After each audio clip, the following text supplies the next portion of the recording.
In a room illuminated by moonlight, a girl held onto a guy and asked him for a favor. All she wanted was for him to be hers, and no one else's, at least once. The guy continued to look at her embarrassedly, not daring to utter a single word. They merged in a kiss, but the thought did not leave her that he was the heir to the Duke. She was a simple commoner. It seemed to her that all this would be the last time, because when he graduated from the academy, he would have to leave her. She tried with all her might to build a wall between them, but the guy was constantly wondering why she was rejecting him. He tearfully promised that he would try and do everything so that she would not even think about leaving him. A girl named Lien was very surprised by such an influx of feelings and did not understand what she should do, because graduation would soon take place. They first met when she entered the academy, but everyone around her did not believe that she could pass the extremely difficult exam, so they considered her unworthy. Other students thought that the girl was quite pretty, but they were all united by the question of which club she chose. One of the students told the others that rumors usually spread quickly around the school, which meant she had missed the application deadline. The other answered him that it means she is not so smart if she managed to make such a mistake. There was a loud noise behind them, causing one of their classmates to fall to the floor and scream loudly. The guy, with a trembling voice, said that he would no longer run in the corridor, after which he asked to be excused. The one he crashed into simply walked past, not paying attention to the pitiful screams. The stranger approached the schoolchildren, who had just been unflatteringly discussing the transferred student. The guy came close to her and sternly asked her the names of all the members of the trio. The Iran Academy is named after its founder, and was also the only educational institution in the Rhainaras Empire for which social status did not matter, because both aristocrats and commoners studied there, but for admission, it was necessary to pass an exam. Its graduates became famous in various fields thanks to their talents, because special attention was paid to the place where students could express themselves, and for this reason, every student is required to join one of the existing clubs. Lean passed the transfer exam brilliantly and became the center of attention of the entire academy. Despite her background, she achieved impressive results, and her beauty made the hearts of many students flutter, so she became the main character of rumors. Standing at a board with signs of various clubs, the girl complained that it was very difficult for her to make this choice. She couldn't believe that she still hadn't been able to make friends with anyone, and just yesterday was the deadline for submitting applications to join the club. She thought that club activities greatly affect grades, so she simply could not help but join. Unstuck from the stand, Leon looked around doomedly and chose to rely on her fate. Walking further down the corridor, the girl decided that at the moment she needed fresh air. Going out into the yard, the new student saw how nicely everyone around was communicating with their friends. She understood that everyone had known each other since elementary school, and she had missed 5 years, so now she could not join the team. While she was wondering if she could make friends with someone suddenly called out to her. In surprise, Leanne screamed and fell to the ground, after which she turned towards the approaching stranger. The guy apologized, and then asked if she was the one he had been looking for so long throughout the academy. The girl looked at him doomedly, and the question arose in her head about where he had gotten out of so unnoticed. To his question about whether she was Liane, the girl confidently answered in the negative, which greatly puzzled the guy. Realizing that he was mistaken, the guy began to say that he mistook her for Liane because of her dark hair and dark eyes. Starting to move in the opposite direction, the stranger overheard her question about why he was looking for Liane, after which he said that something had happened. Rising from the ground, the girl thought that he was completely stupid, because there was a name on her badge. Having recovered from shock, they finally realized that someone was looking for her and sent the guy who scared her after her. She reasoned out loud that she didn't know anyone who might need her. Returning to the walls of the academy, the new student listed that she went out to get some fresh air, met a strange guy, but never found the club. All this time, a guy with pink hair followed her and listened to her reasoning that mountaineering is one thing, but tasting all sorts of nasty things is a little different. He rudely interrupted her quiet monologue, offering to join his club, which currently consisted of 2 people. Leanne turned around and saw developing wavy pale pink hair. These were also clear and shining eyes. The guy took out the application form and said that she could put her name on it. And meanwhile, she wondered if he was really a person. The girl was blinded by his beauty and thought only about where such a handsome boy came from at the academy. The stranger, meanwhile, came closer and asked her if she had joined somewhere, and then again offered to join their club. Leanne thought that she had been seeing strange people all day, but she said out loud that the application period for the clubs had already expired. The guy looked at her in surprise, but did not put the application form back. After listening to her carefully, he smiled sweetly and said that the club meeting would take place tomorrow. He came even closer and said that the deadline for applications was today, so she would make it in time. Noticing that she was not listening to him at all, the stranger continued to ask her to sign. Leanne continued to walk away in another direction, but suddenly felt someone grab her sleeve. Turning around, she saw eyes full of misunderstanding, and then the guy asked why she was leaving. She reminded him that the deadline for applying to clubs had expired yesterday, to which he replied that this rule applied to existing clubs, and she just needed to write her name in the box, after which they would form a new club. Leanne decided that she should think it over, because perhaps going straight would be easier than choosing at random. Looking at the stranger again, she thought that he was, after all, a school celebrity, so if she contacted him, then fatigue would be her eternal companion. The girl decided that she just wanted to finish the academy in peace, so she refused him. The stranger said that they needed at least 3 participants, and there were only 2 of them, including himself, so she should help them. Confused, she began to stutter and was unable to realize in time what he wanted from her. In a state of passion, and also being fascinated by the guy's appearance, Leanne nevertheless signed the form. She couldn't believe that she could succumb to such a sweet face, and the guy, meanwhile, said that he was very grateful for the help and also reminded her of tomorrow's meeting. Left alone, the guy talked loudly about how he couldn't believe it was so difficult to organize a club. The guy's name was Carcion, and creating a new club was not really a difficult task for him. He was simply annoyed by admirers following him from club to club, so he decided to found his own. The rumor that he wanted to open his own club spread widely among the students. It was about Carcion and Fjord, the best students at the academy, and participating in the same club with them could make their school years much easier. Fjord constantly resented the fact that his friend did not like absolutely anyone, so the problem for them was to find a third person to create their own club. Carcion found out the unpleasant details of the club's opening, so he had to do a search, after which he heard about a transfer student with excellent grades who had not yet joined anywhere. After receiving the coveted signature, the guy returned to his friend and said that he managed to convince her by using his charm. Carcion thought about how there was still no one who didn't show the slightest interest in him, so when she refused, he became very panicked and his true personality began to come out. Afterwards, he asked, puzzled, whether the new student really had such poor eyesight. The guy asked himself rhetorically, how could she refuse? Because he has such a handsome face. The first day at the club arrived, where Carcion irritably asked what her vision was. Leanne calmly replied that her vision fully met all standards. During this time, she managed to learn something about the members of the new club, and in particular, their names. She also learned that the head of the club only seemed kind when he asked her to join them, but in fact, his terrible character was legendary. Many said that during sword training, Carcion attacked a person with magic without a shadow of a doubt, but even if the guy was only pretending to get her to join them, he still did not look like an aggressive person. The girl thought that he came across as a grumbler rather than a bad guy. Her thoughts were interrupted by another member of the new club who immediately introduced himself. The guy asked if he could just call her by name without using any status. Leanne answered in the affirmative, also said hello, and then said that he looked very handsome.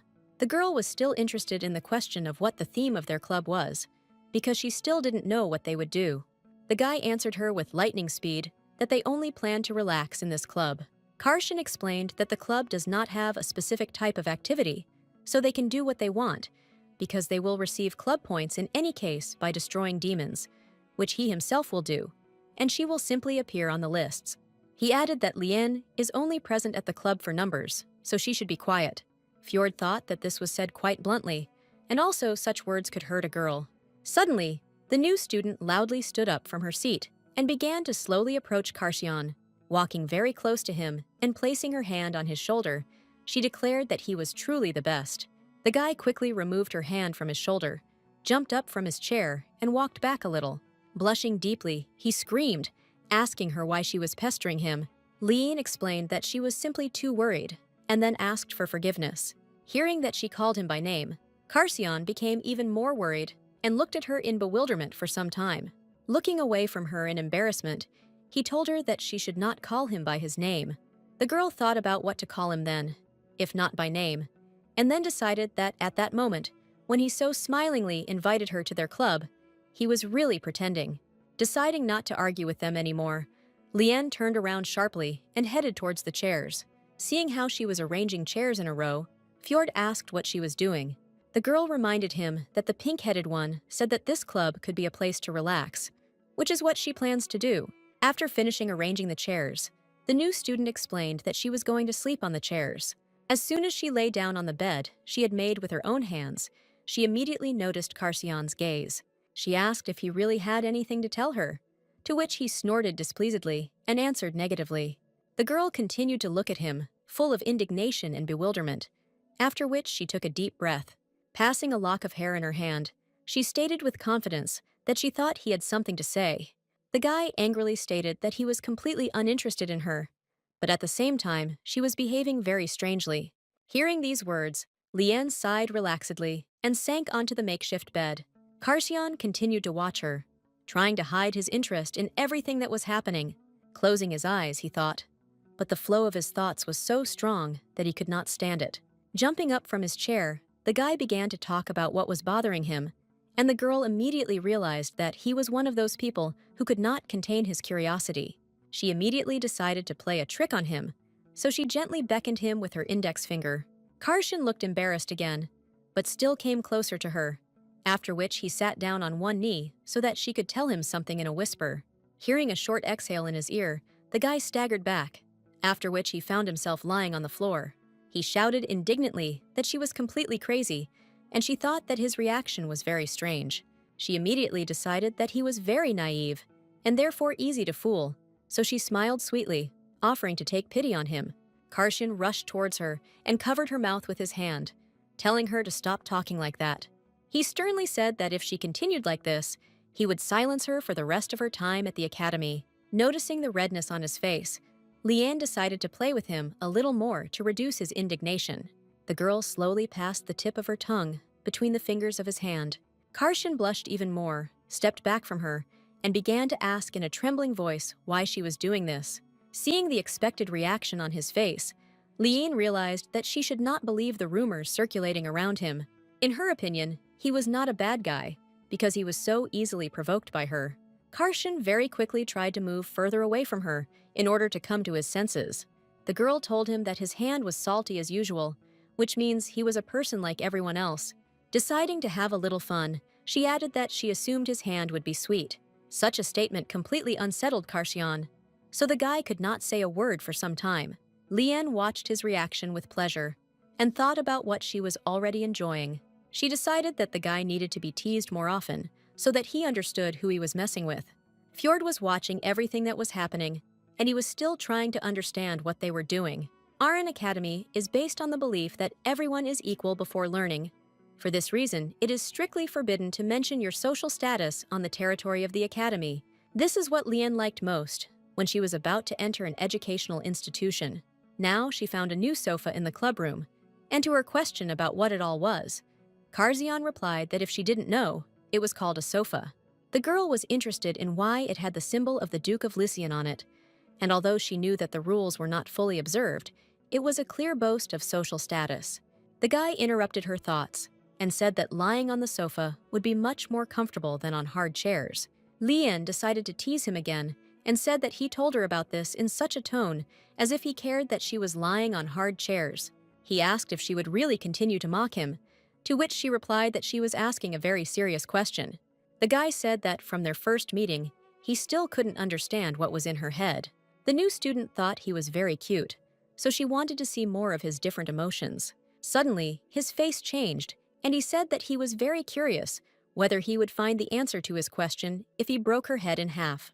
Liane was not at all afraid and asked if he really wanted to try to do this. Realizing that his threat had not reached its goal, he answered her negatively, after which he turned to the window. The girl thought that his threat was very boring, because if he had already started, who was supposed to continue the dialogue in the same direction? Sitting down opposite him, Liane said that this time she preferred to read a book. The guy looked at her with displeasure And meanwhile, she asked what happened. Karshan moved a little to the side and asked why she sat opposite him. In response, she asked him where she should sit, because the sofa was only his place. The guy wearily bowed his head and explained that he didn't know at all that she cared about someone's property. Hearing these words, the girl immediately rushed towards the sofa, shouting that since she could lie on it, she would gladly do so. Finding herself on the couch, the new student spent some time trying to understand her unusual sensations. It dawned on her that she felt like she was on a cloud because the sofa was just as soft and comfortable. Leanne didn't even try to hide her delight, so she smiled joyfully and stroked the sofa admiringly. Turning towards the table, she noticed that the guy was laughing uncontrollably and then asked why he was having so much fun. Karshan responded by sheepishly asking if she liked the new piece of decor in the club's office. She turned away and, trying to look indifferent, said that you could sit on it. The guy explained that this time her head would remain intact because he could read her thoughts from her face.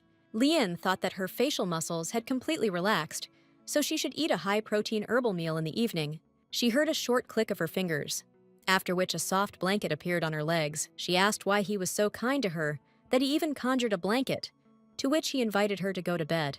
The girl asked if he really liked the way she breathed into his ear.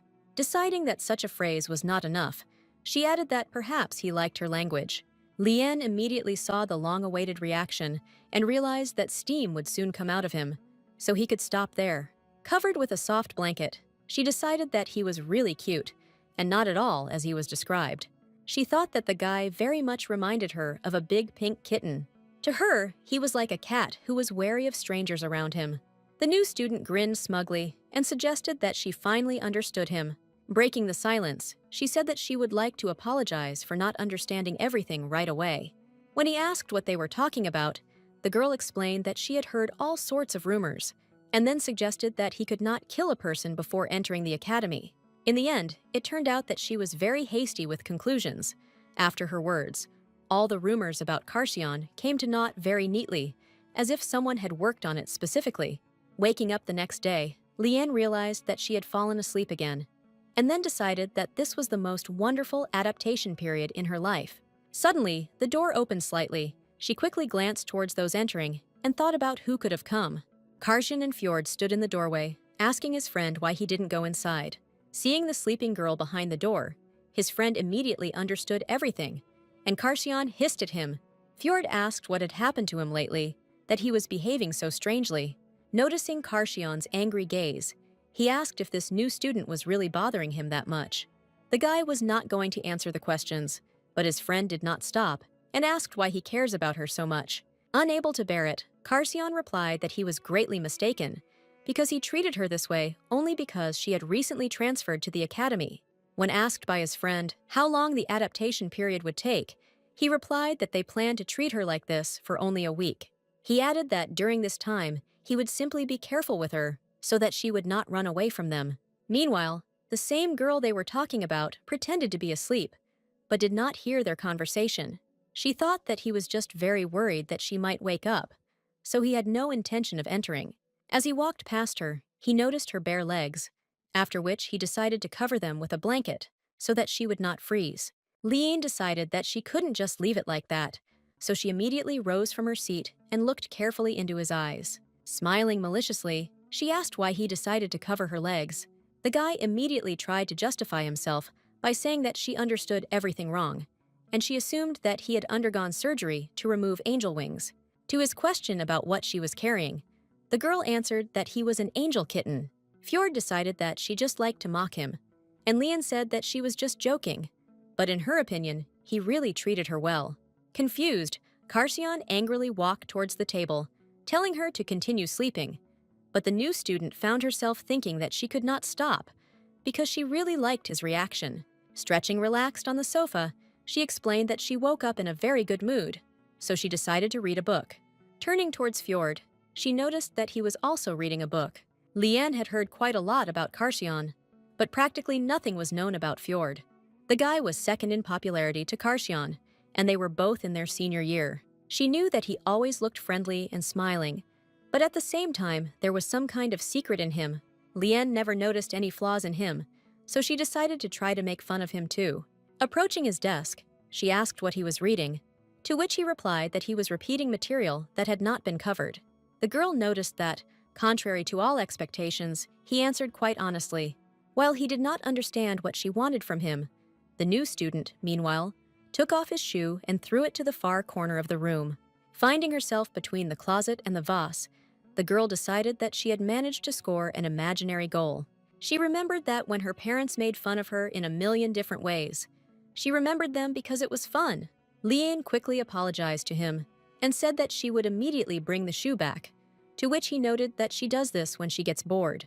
Fjord asked if she was really going to throw it out the window, to which she replied that she did not have such a spoiled character. Karsion, sitting at a separate table, watched everything that was happening indignantly. The girl quickly brought the shoe back, after which she asked if the golden-haired prince of the academy had lost the shoe, to which the guy replied that she was very cheerful and carefree. Sitting down on one knee, the girl offered to put the shoe back on his foot as a means of reconciliation. Karsion suddenly jumped up, interrupting their sweet and casual conversation. Liane looked at him carefully and asked if they really disturbed him.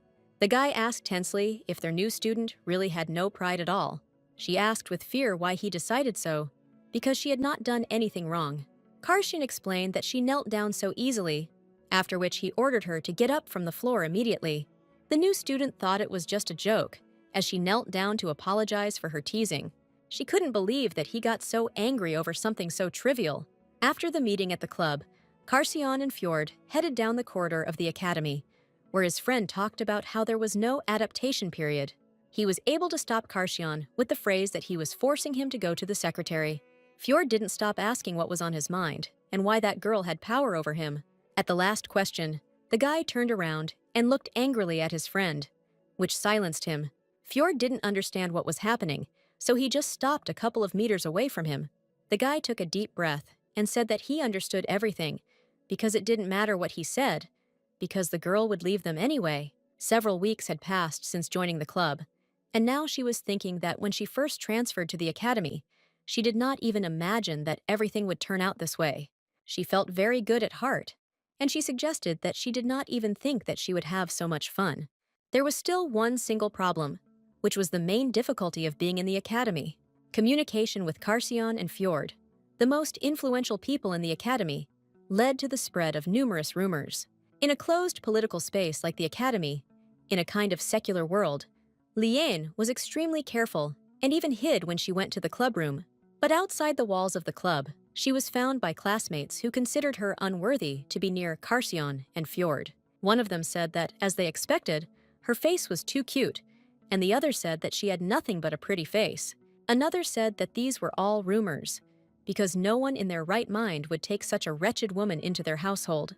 The girl pointed her finger at her and said that she had never been near Karsion and Fjord, and never would be.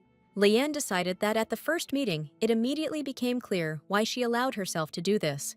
The girl was wearing an academy uniform, which had no wrinkles, and although it looked ordinary, it was clearly made of expensive fabrics, and she also had a brooch from a famous master. But the most important thing was that in the eyes of these people, there was a feeling of superiority. Liane immediately realized that these children were aristocrats, so she dryly told them that, unfortunately, the rumors were true. The girl screamed. Did she really not understand what she was talking about? And did she really think that she could attract the attention of Karsion and Fjord? She went on to say that she must realize that the difference between them was greater than between heaven and earth, even though she clung to them like an insect. The new student thought that there had been some kind of misunderstanding, because if the girl had found out that Karsion had approached her first, she would probably have slapped her in the face. Liane quickly realized that this issue could not be resolved so easily, but she wanted to try. Making a sweet face, she gently replied that she was certainly no match for these two. She added that she did not join the club because she wanted to get closer to them, to which the girl replied that she would never believe in this nonsense. She lamented over Liane and demanded to know how she could end up in their closed club.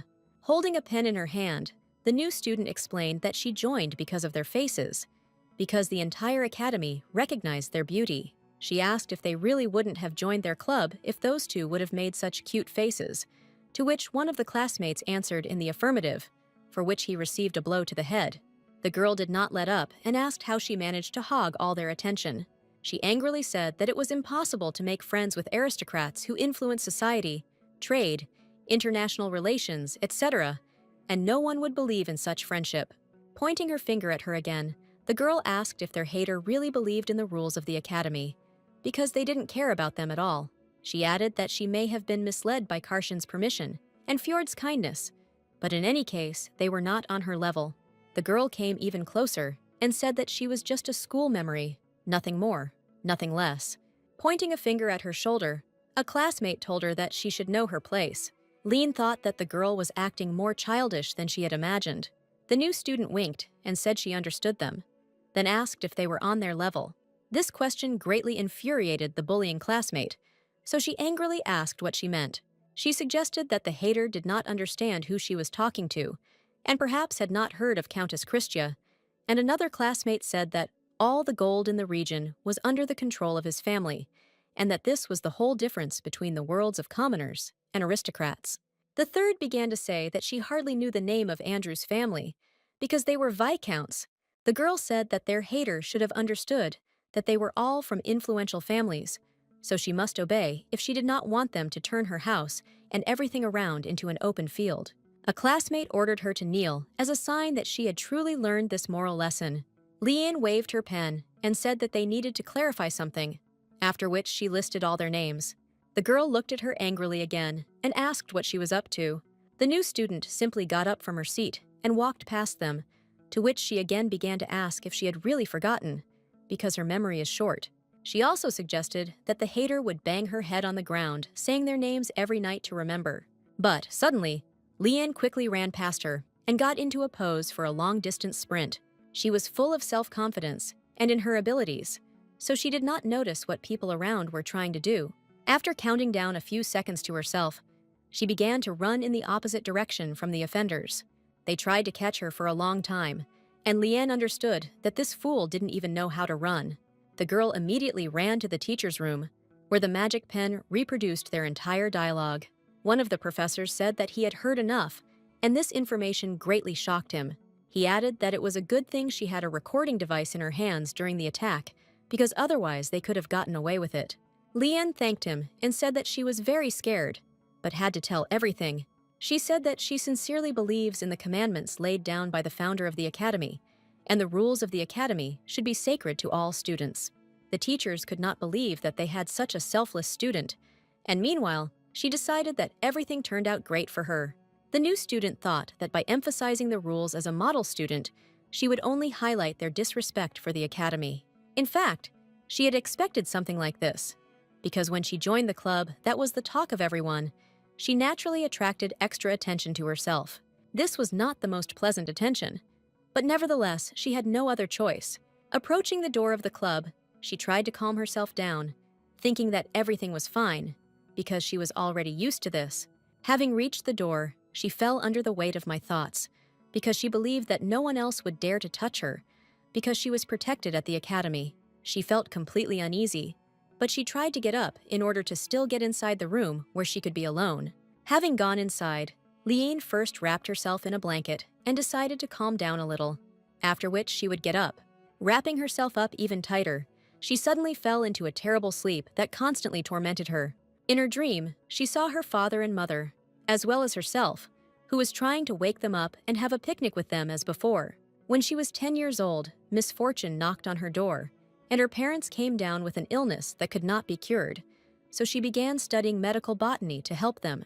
The girl did not give up and repeated what she had learned every day, hoping to one day find the answer, believing that she should not lose hope.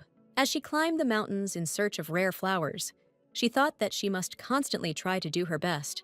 Each time she returned joyfully, running home to try a new way to heal her parents.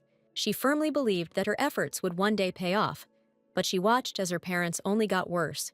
The girl collected medicinal herbs in vain and begged with all her might in vain. All her hopes were eventually dashed, and her parents left this world from a terrible illness. After her parents' funeral, she locked herself in her room and didn't go out anywhere, didn't meet anyone or talk to anyone. A year of struggle with despair passed unnoticed, but at some point she realized that her hope made her so. She realized now that she had tried her best not to give up, but it had gotten her nowhere, so she shouldn't have gotten her hopes up. She would really like to tell herself then that she should have lived as if there was no hope for them, because despair alone was enough. Now, there was no point in her being upset because Carcion and Fjord were aristocrats, and she was a commoner, because she did not expect their relationship to last long, because that was the reality. When she got out from under the blanket, she decided that she shouldn't show her weaknesses to other people, because people from the club were her friends only within the walls of the academy, where the significance of statuses was erased. She understood that she would not be able to be with them when her studies ended, so there was no point in holding on to a relationship that was doomed to end. Leanne realized that in the future, she would have to cope with all the problems on her own. The only reason she was able to settle into the academy was because she unexpectedly met them and joined the club. Trying to drive away unpleasant thoughts, the girl quickly shook her head and realized that one audio recording would not be enough.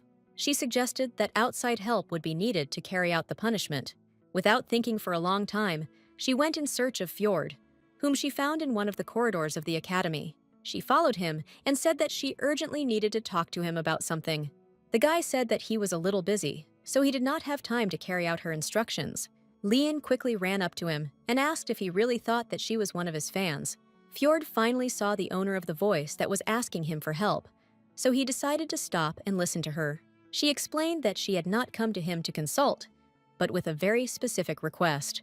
That same night, Fjord conveyed all her words to his friend, to which he replied that they would deal with this trio. Fjord assumed that the girl joined their club because she was struck by the beauty of his friend. Carcion wondered if it was really true, because you could never tell from her what she was thinking or what she was feeling. He was embarrassed every time at the thought that she really liked his face. Therefore, even in the dark, he turned away so that Fjord would not see his embarrassment, to which he replied that if he was so worried about it, then he would need to listen to the audio recording. The guy added that in any case, rumors are circulating around the academy, spreading faster because they are talking about expelling students. Fjord said that by the next day, absolutely everyone at the academy would know. Carcion did not listen to him at all, but only thought that the girl really liked his face. Collecting his thoughts, but still embarrassed, the guy said that when he first met her, who was not affected by his beauty because she acted as if she was not at all interested in him, after which he asked if it was true about the face. Fjord sternly told him that he had no intention of discussing such a topic with him. The guy asked if his friend could do anything about his noticeable blush, to which he replied that he was well aware of it, so he should shut up. Carcion believed that she was deliberately teasing him and telling him various things with an insolent face. Leanne made him feel much better when he was around her. He understood that all this was for a reason, that it was all some kind of plan on her part. Next to her, his mood was constantly at its best, despite various difficult circumstances in his life. The daily teasing hurt his pride, and it always caught him off guard. Leanne was not at all afraid to approach him, even though there were not entirely good rumors floating around him. He was constantly tormented by questions about what she thought about when she played with him, what she felt when she saw him. Every day, he wondered how she felt about him, and why she was not afraid at all. Fjord interrupted his thoughts and said that it looked like he was attracted to her. Carcion asked what he should do in this case, because he understood that his friend was absolutely right in his assumptions. The guy thought for a moment and continued to look at his very worried friend, and then quietly said that Leanne would have to endure his obsession. Carcion could not understand at what moment everything happened exactly in such a way that he lost his head. He constantly wondered at what point in time he began to care about her so much. He assumed that everything happened on the very first day, when she so unceremoniously lay down on the makeshift sofa. That day, when he returned to the dorm, he kept thinking about the way she was lying on the hard chairs, her messy appearance, and barely covered legs. So he decided that this strange feeling inside him would disappear when he fixed everything. Using the magic of moving in space, which was considered a rather complex spell that consumed a large amount of mana, he visited the mansion of the Duke of Lysianski. An ordinary magician would either be afraid to use it or lose consciousness after moving, but fortunately, Carcion, who has incredible magical talent, does not belong to the category of weak magicians. The butler immediately came to his call with a question about who dared to break into the young master's chambers. Seeing the future heir to the dukedom, he began to ask what he was doing here at such a late hour, to which the guy asked him to bring him a blanket. The butler immediately bowed and said that he would immediately bring him what he needed. Deciding not to argue with him without reason, he said that this needed to be done as quickly as possible, after which the man quickly ran out of the room. The butler was thinking that it didn't immediately dawn on him what exactly the young master wanted, so he should hurry up. Suddenly, the thought struck him that the blanket was intended for someone, and not for the gentleman himself. The man decided that Karshan needed a cloth to cover the body, after which he decided to inform the Duke so that he could take care of the corpse. Meanwhile, Karshan carefully examined his room and noticed a large, luxurious sofa. Deciding that this would be more than enough for her to lie down calmly, he began to cast a movement spell. Only high-ranking mages can use space magic, and depending on a person's capabilities, small to large items can be stored there. Karshan was the genius who used this type of magic to deliver the sofa to the academy. That day, he was worried about whether she would use it if he brought a sofa to the academy. He imagined how she would sit on him and be happy, but he was still worried whether she would like such a gift. The guy thought that this would be much better than assembling chairs and laying on them, and besides, the sofa was made by a skilled craftsman, so she should be very comfortable. The Duke's heir assumed that if she was covered with a blanket, she could take a nap under the warm rays of the sun.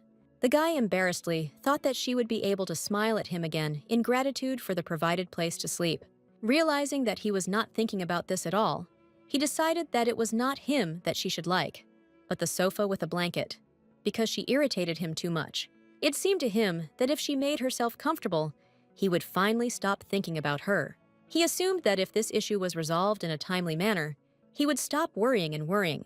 He expected that she would be immensely grateful to him, which means she would stop mocking him. Karshan decided that if he didn't pay attention to her, then everything would go away on its own. Now he couldn't understand why she still continued to get on his nerves. His heart was pounding out of his chest, and he had absolutely no control over it, which irritated him greatly. The girl continued to fill the entire space around him, even though he made such an attempt to get rid of her attention. Every day for the entire week, at some point she decided that she needed to tease him. Lian repeated the same breath in her ear, which greatly embarrassed the Duke's heir. One day, he suddenly stood up and asked her to stop doing this to him, to which she asked what he meant. After which she apologized and said that she wouldn't do that again, because she didn't even imagine that he didn't like it. Seeing how embarrassed he was, she continued to apologize to him for a long time. At that moment, he could not push her away, but only after a while he understood why everything happened this way. At that moment, he said that she was teased every day, so he also decided to mock her by feigning embarrassment. In the women's dormitory, Lian had just woken up and realized that she had another nightmare. She didn't know if there was any point in trying to cheer herself up, or if she should just be sad. Suddenly, someone knocked on the door, and she thought it might be the person delivering handouts. She really wanted to pretend she wasn't in the room, but the knocking wouldn't stop. Gathering her strength, she got out of bed and smoothly walked towards the door. With sleepy eyes, the girl tried to understand who was standing in front of her, after which she saw a familiar silhouette. Standing behind the door was none other than the heir of Duke Karshan, who was her mysterious guest. Realizing that she was standing in only a nightie, Lian tried to quickly close the door in front of her. She held the door tightly with her hands so that an unexpected guest could not enter inside. The girl tried to understand whether she was really not in her room now, but in the men's dormitory. Deciding that it was her imagination, the new student opened the door slightly, hoping not to see anyone there. The guy was still standing outside the door, waiting for her to let him in, but instead, the girl slammed the door again, covering her face with her hand. Lian tried to finally wake up completely so that she could start thinking normally. She was embarrassed that Karshan called her by name, because this had never happened before. Opening the door for the third time, she asked if something had happened, to which the guy became embarrassed. Lian tried to understand why he was silent, because it was a simple question, and also why he was so nervous. Realizing that he was still a real celebrity, and that if they were seen together, there would be a lot of problems, she quickly grabbed him by the sleeve and pulled him into her room. By closing the door behind him, the girl shocked the uninvited guest even more, who was already unable to explain what was happening. Suddenly, the realization came to him that he was directly in Lian's room. The girl began to ask why he came so suddenly. Did they really have big problems? The guy very quietly and embarrassedly asked why she continued to hold his hand. Sharply releasing her shaking hand, Lian explained that she was probably in a hurry to touch him because apparently he didn't like it. Karshan answered her negatively, after which the girl examined him even more carefully. Turning away from her gaze, he said that he did not like her touching him or calling his name. The new student suddenly began to understand everything and realized that he was a very nice guy after all. The guy told her that she could just call him Kaon instead of the pink-headed one. In Lian's imagination, Karshan suddenly turned into a cat who was caught by surprise. She was very surprised because they had only recently met, so he couldn't have liked her in such a short period of time. The girl thought that he absolutely didn't like it when she teased, but it turned out to be quite the opposite. He always wanted to make friends with her. Lian didn't understand how anyone could not like such a handsome and kind-hearted boy. This was not the first time she had experienced something like this. So if he wanted to be closer to her than just a friend, then she would have to leave him at a distance, because any expectations only leave scars. The girl smiled sweetly at him and said that she really liked his shortened name. His heart fluttered from such words, and he wanted to record her voice and listen to it every day. Lian saw how much he was blushing, so she immediately addressed him using the name Kaon. Karshan could not believe that she said it so easily, and she decided to tease him again, saying that it was very awkward to call him by not his full name. Approaching even closer, she repeated the shortened name again. Continued to observe his reaction. She gently touched his cheek and in a gentle voice asked if such words had spoiled his mood. Forgive looked at her, not believing that this was actually happening to him. Looking directly into her eyes, Karshan saw her eyes reddened from tears, so his gaze changed. Lian noticed this change in her face, but had no idea why it happened. The guy sternly asked if she had been crying all night and that her eyes were still so red. He looked like a ghost, watching her from somewhere far away. But even so, she answered negatively. Kaon irritably asked if it was really because of those who offend her, to which she replied that he had nothing to worry about, because if he continued to grimace, his face would become ugly. Karshan heard only the word ugly, and meanwhile, she thought that no matter what he did, he would still remain beautiful. The embarrassed guy told her that he would take care of everything, so she shouldn't worry or cry. This statement took Lian by surprise, so she did not answer him for a long time, but simply looked at him. For her, he was very cutely worried, but she still didn't want to change her mind. At the same time, in the clubroom, Fjord recalled his dialogue with Lian, that she had a recording of one dialogue. Handing him the magic pen, she explained that the original was left in the staff room, and this was just a copy. He quickly realized what she was trying to achieve, so he said that this could not be. She asked him to use the copy so that rumors would spread throughout the academy. Fjord was very pleased with how smart their new club member was. The guy understood that there was obvious status discrimination in the recording, although this was prohibited. There were already quite a few dissatisfied students, so they should have dealt with this issue. He assumed that since the teachers were aware of what was happening, expulsion was just a matter of time. In his opinion, although Lian had recently entered the academy, she was already well acquainted with its laws. But this was still not enough. Fjord knew that the girl was very smart and guessed that a simple girl could disappear without a trace. Now this cannot be a problem for her, because she has become the object of Karshan's attention. Rumors spread very quickly throughout the academy, so now everyone was discussing that the 3 aristocrats who pestered the commoner were actually expelled. Many were interested in what was happening at the academy. One of the students said that it sounded like she was personally expelled, and then added that it would take a lot of effort to manage to get kicked out of the academy. Someone reasoned that even the director had his say, although he had never gotten involved in the affairs of the academy before, which means the matter became too loud because they grossly violated the rules. Some have speculated that the trio's families collapsed overnight due to accidents related to their businesses. While the workers were away, an earthquake occurred, so all the mines collapsed, and the ship of one of the families was caught in an unknown storm and sank, and a strange fire surrounded the warehouses and destroyed all the goods stored for several years. Lian was also aware of this news, so she now sat alone in the clubroom. She understood that a terrible catastrophe had occurred, the fault of which was none other than her. From the simple expulsion of ordinary students to the downfall of the entire family. But on the other hand, she no longer had to worry about the possible return of annoying offenders. There were rumors throughout the academy that if you contact her, trouble will definitely happen. The girl was indignant that she already had no friends, and now they stopped talking to her altogether. Fjord noticed that she was always in the clubroom anyway, to which she replied that it was completely different. Leanne noticed that everything in her life was the same, because she didn't even communicate with her classmates. She briefly thought about the fact that something had changed dramatically in her life. Carcion very often began to show attention to her, and even this time he brought her a flower, saying that as soon as he saw it, he thought about her. The girl looked at him carefully, still trying to understand why he had changed his attitude towards her so dramatically. Leanne reminded him that of course she was grateful that he was thinking about her, but he shouldn't have picked the flowers to show them to her. Noticing the indignation on his face, she added that since he had already picked it, he needed to put it in a vase, and if the water was changed periodically, it would last much longer. Kaon immediately cheered up and joyfully announced that he would immediately bring the necessary item. He immediately began to cast teleportation magic, to which Leanne asked why he was casting spells if he could just ask for a vase. The Duke's heir recalled that he had an abundance of mana, and meanwhile, she thought that he was now trying to find something that could not be bought with money. The girl realized that since their last meeting, the guy had become more open and nice to her. No matter what she tells him, he always smiles and tries to please her, so he has already brought her 5 colorful blankets. Each time Leanne received a new item, she was sincerely happy about the gift. Because she really liked them, she reasoned that he was at that age when anyone of the opposite sex was a delight.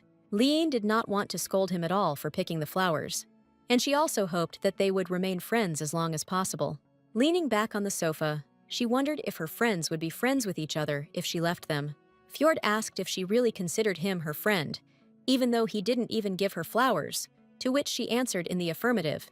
Carcion, having heard such words, again turned into a cute upset cat. He claimed that he had known her longer than Fjord, which meant he was much closer, but she reminded him that they had all met on the same day. The girl asked if there really was any difference, to which he embarrassedly replied that it was a very big difference for him. Get down on one knee in front of her, the guy asked. Which of them is more important to her? She knew that if she answered this question, she would immediately be in big trouble, so she answered that it would not matter who she chose. Hearing her answer, Kion again became even more embarrassed and frantically asked if this was really so. Leanne quickly tried to correct the situation, saying that she was just joking, to which he remarked doomedly that it was not funny at all. The girl thought that he was taking her words too seriously, but even so he seemed very nice to her, and then said that they were both very dear to her. The Duke's heir's face twisted in a terrible grimace of indignation, and he again looked like an unfortunate kitten. The guy showed them with all his appearance that he was completely dissatisfied with her answer. He kept repeating her words that he was just a friend, and in the meantime, she asked if he really wanted something more. Kaon immediately panicked and became embarrassed, shouting that he could not even think about becoming more than just friends with her, or that he would ever want to marry her. Leanne reasoned that he had time to think about marriage in such a short period of time. Deciding to calm him down, she told him that they were the only ones she could call friends at the academy. Looking at them joyfully, she added that she was absolutely satisfied with everything in their relationship. Carcion asked gloomily if everything would really change if she had more friends. The girl could not understand why he had such an expression on his face, but everything was definitely not easy.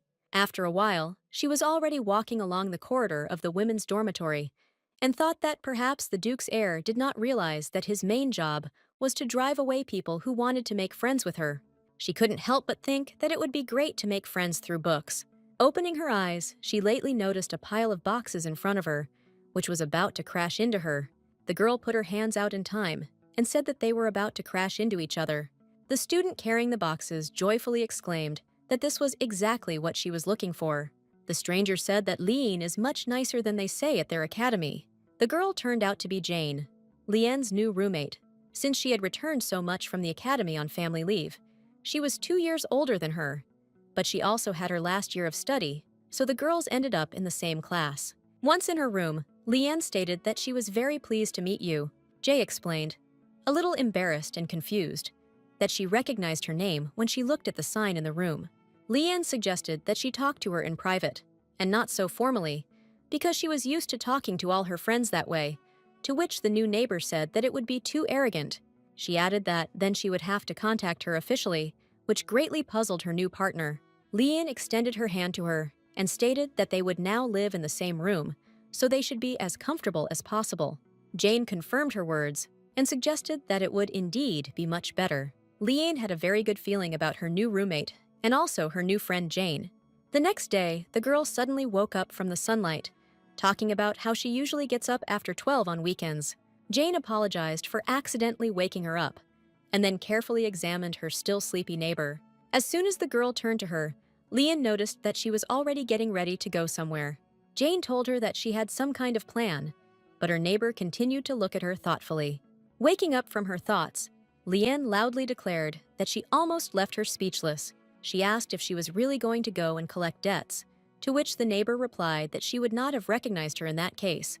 But in fact, she was in a hurry at the academy and had little time to buy anything, so she wanted to go shopping. Stretching, Leanne said in monosyllables that she understood everything, but thought that the girl had really arrived unexpectedly. Jane, without thinking twice, turned to her and asked if she wanted to go with her. She started hanging around Leanne and talking about how she usually doesn't go shopping because she usually sleeps until lunch, after which the girl agreed to go with her.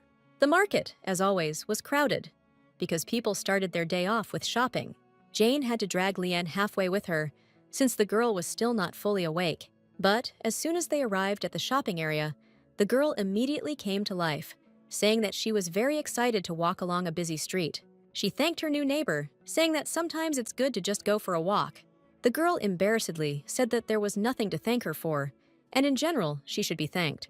Suddenly, she raised her hands up and screamed at the top of her lungs that they should buy absolutely everything. No matter what Jane said, they still carefully selected things before buying, made decisions carefully, whether it was a beautiful patterned scarf, or a cute table lamp, or a beautiful glass bottle that could be placed on the table. Lycan understood that if she was walking alone, she would not pay attention to anything, but this was a shopping trip with a friend. Suddenly, she noticed that many people in the city were buying a certain cookie.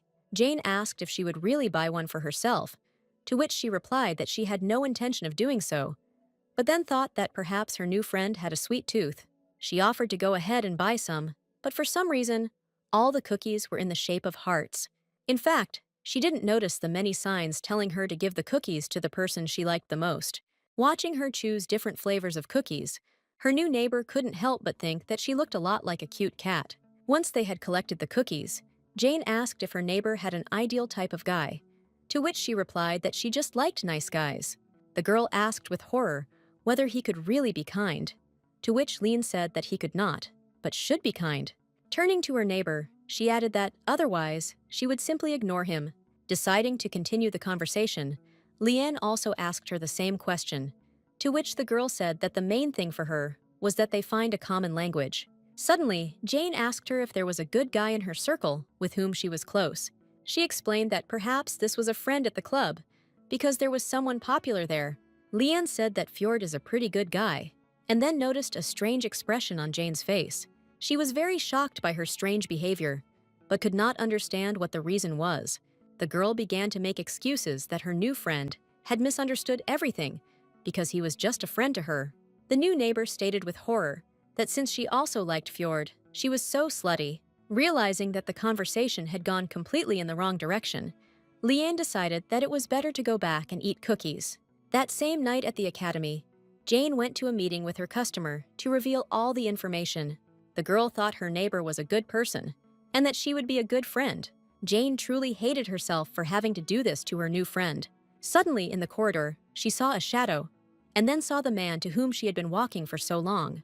The girl bowed to him and said that, as she had already said, she had moved into the same room as her. She explained that in the future, she will also report on all the events happening to her. Karshan stood in the moonlight, listening intently to her story about Leanne.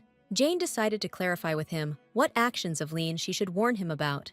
Kion stated that she should ask fewer questions and just do what they agreed on, to which she asked if he really wanted to receive information about her interests. The girl suddenly realized that the guy was in a bad mood, so she decided to just do her job. The next day in class, she was still thinking about the night's conversation until she was abruptly interrupted by Leanne. The neighbor asked why she froze, to which Jane replied that 2 years had passed and nothing had changed. The girl said that her new friend is more worried because she missed so much. Leanne happily invited her to eat cookies together to cheer her up. Seeing the bewilderment on her face, she recalled that in the morning, Her neighbor Somalia personally asked her to take the cookies they bought last night.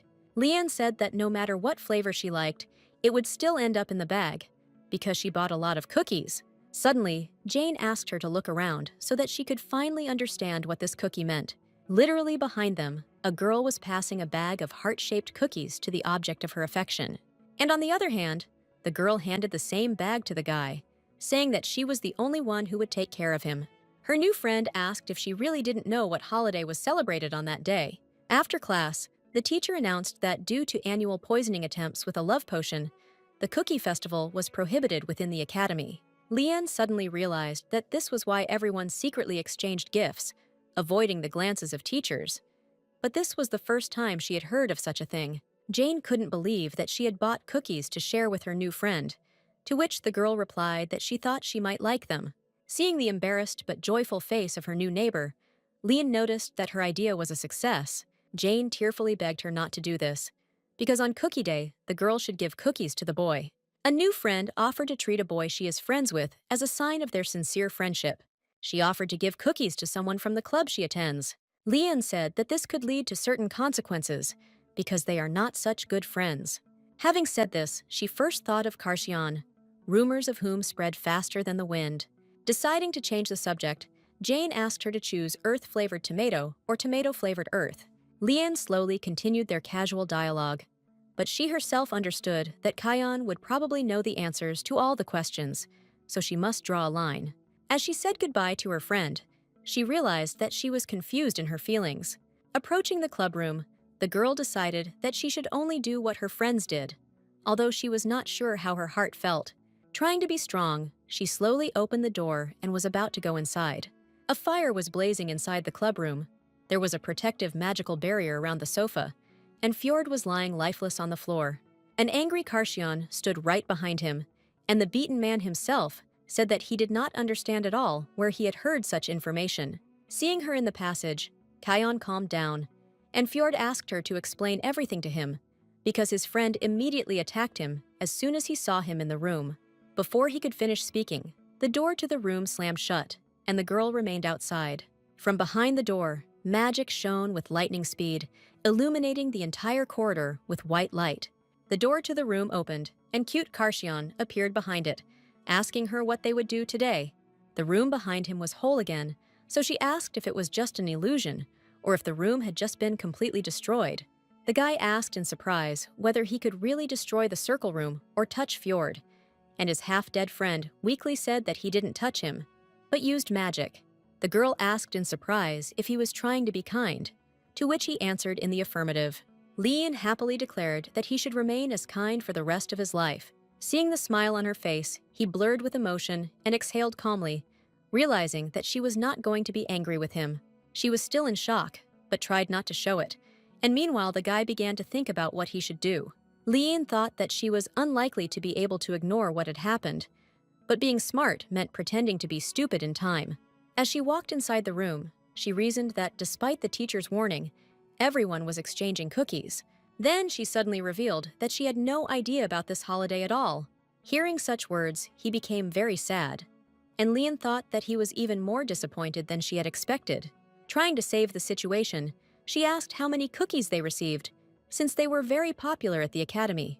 Fjord said that he was given enough cookies, and Karsian was caught last year, so he no longer accepts them from other people. As soon as he said these words, he immediately noticed the evil look of his friend, which said that he would regret these words. The girl said that everyone was secretly exchanging cookies, and then turned towards the smiling Karsian. Fjord sincerely prayed that she would quickly give the cookies to Khan, so that he would finally calm down, because for some reason, he decided that he liked her. Leanne suddenly suggested that they spend the day without cookies, so as not to break school rules. Her words greatly saddened the Duke's heir, who was still hoping for cookies. She thought that Kayan's eyes had dimmed, but she didn't need to look at them. Covering her face with a blanket, the girl tried not to notice what was happening around her, so as not to leave the intended path. There were 2 other people in the room besides her, but for some reason it was too quiet. Deciding to look around to understand the seriousness of the situation, Leanne opened one eye. In the corner near the sofa sat a distressed Kayan, curled up like an offended kitten. This sweet picture touched her heart, but she couldn't help it. She didn't understand how she could try to ignore him if he was being so nice to her. She had a headache from the flood of thoughts that she was offending him too much. Lean thought about the fact that she herself suggested a cookie day without cookies. Fjord suddenly approached her, indicating with his finger that there was something under the table. The girl did not immediately realize what he was trying to explain to her, but then she turned her head towards the table. Bending under the table, she saw a bag of cookies that Karshon so desired. Fjord tried to explain to her in sign language so that she would give the bag to Kion, thereby saving him from death. Fortunately, Liane immediately understood what he wanted, but she thought about the fact that they had previously seemed like close friends to her. She recalled with horror that just recently the guy was lying on the floor, practically unconscious. Therefore, now she could not refuse his request to just live in peace in this world. The girl sat silently for some time and thought about what she should do in such a situation. Looking again at the sad Karshon, she quickly threw her bag on the sofa and then began to search for something in it. Taking out from her bag the treasured bag of cookies that she had bought the day before, Liane went towards the sad man. She handed Kaon the package and said that he could take it for himself in honor of their friendship. The guy did not immediately understand what she had done, but still got up from the floor to be on an equal footing with her. After a couple of moments, he realized that she was giving him cookies on Cookie Day, which meant that all was not lost. Seeing such enthusiasm, she reminded him that the cookies were a sign of their friendship. The guy happily accepted the treat and then thanked her for such a long-awaited gift. Liane thought that it was a simple bag of cookies, but it brought him a lot of joy. Someone suddenly knocked on the door, to which Fjord immediately rushed to open it. The girl thought that the guy was very popular, so someone came to him. Fjord came back and said that girls usually don't come to the club room when Karsion is in it, but sometimes they are very brave. The guy asked his friend to open the space where he kept all the cookies he received, saying that there is nothing good in all this, because then it is difficult to get rid of such a quantity. Liane wondered, puzzled, if all this food was going straight to the trash. He explained that he could not eat it all alone, and also did not know what was inside, so he could not treat it to anyone else, because despite the rule, every year there are still victims of the love potion. The girl again doomedly asked if he really just throws out a mountain of cookies every time. Kion happily stated that he only received the cookies from her, and Fjord replied that he had not paid attention to it before. Suddenly, she realized that the girl was passing him cookies, but at the same time, her hands were shaking very much. Liane distracted them from blaming each other for the uneaten cookies. She handed him a bag of cookies that Fjord had prepared for Karsion. After receiving the gift cookies, Fjord asked why she decided to do this. The girl explained that since it was Cookie Day, he should try some too. Liane said that she would go to the ladies' room for a while, and they could eat cookies for now. Fjord immediately felt Karsion's evil gaze on her, so he tried with all his might to stop her. Closing the door behind her, she realized that he had done nothing wrong, but still deserved such a fate. As the door closed, a loud sound was heard again, and then it was thrown to the floor by a shockwave. Rising from the floor, Liane tried to understand what happened inside. What even affected her on the outside? When a mage gets enraged, his surge of magic can be like an explosion, so she quickly fled to the dorm. A few days later, she walked down the corridor and thought that for the holiday that she learned about on the day of it, she did pretty well. But if Kaon's relationship with Fjord worsened, then she was ready to take matters into her own hands. George, the professor of medical botany, announced to them that they would be working in groups for this lesson. The man was very grumpy, but he had a talent for teaching such difficult students. The professor gave a lot of information that was not in textbooks and also practiced for a long time before becoming a professor, but his subject was not wildly popular among students. She accidentally ended up in a group that consisted of students with a large number of visits.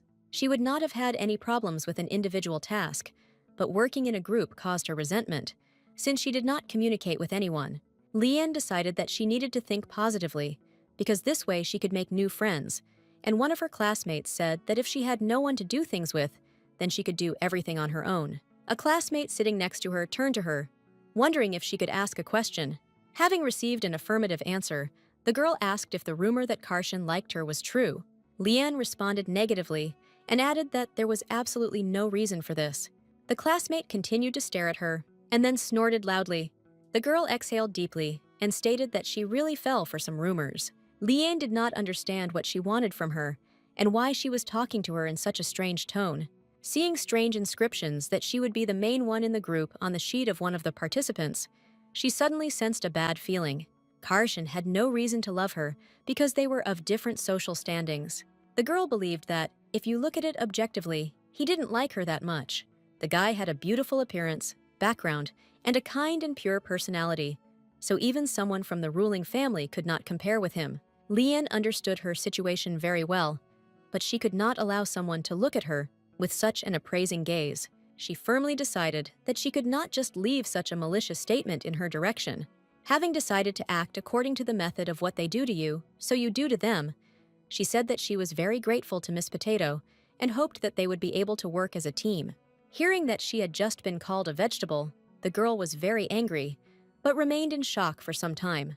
Having fully realized what was happening, she jumped up and asked where she found the potatoes, while Liane explained that, given their topic, the task had to be carried out in a remote area.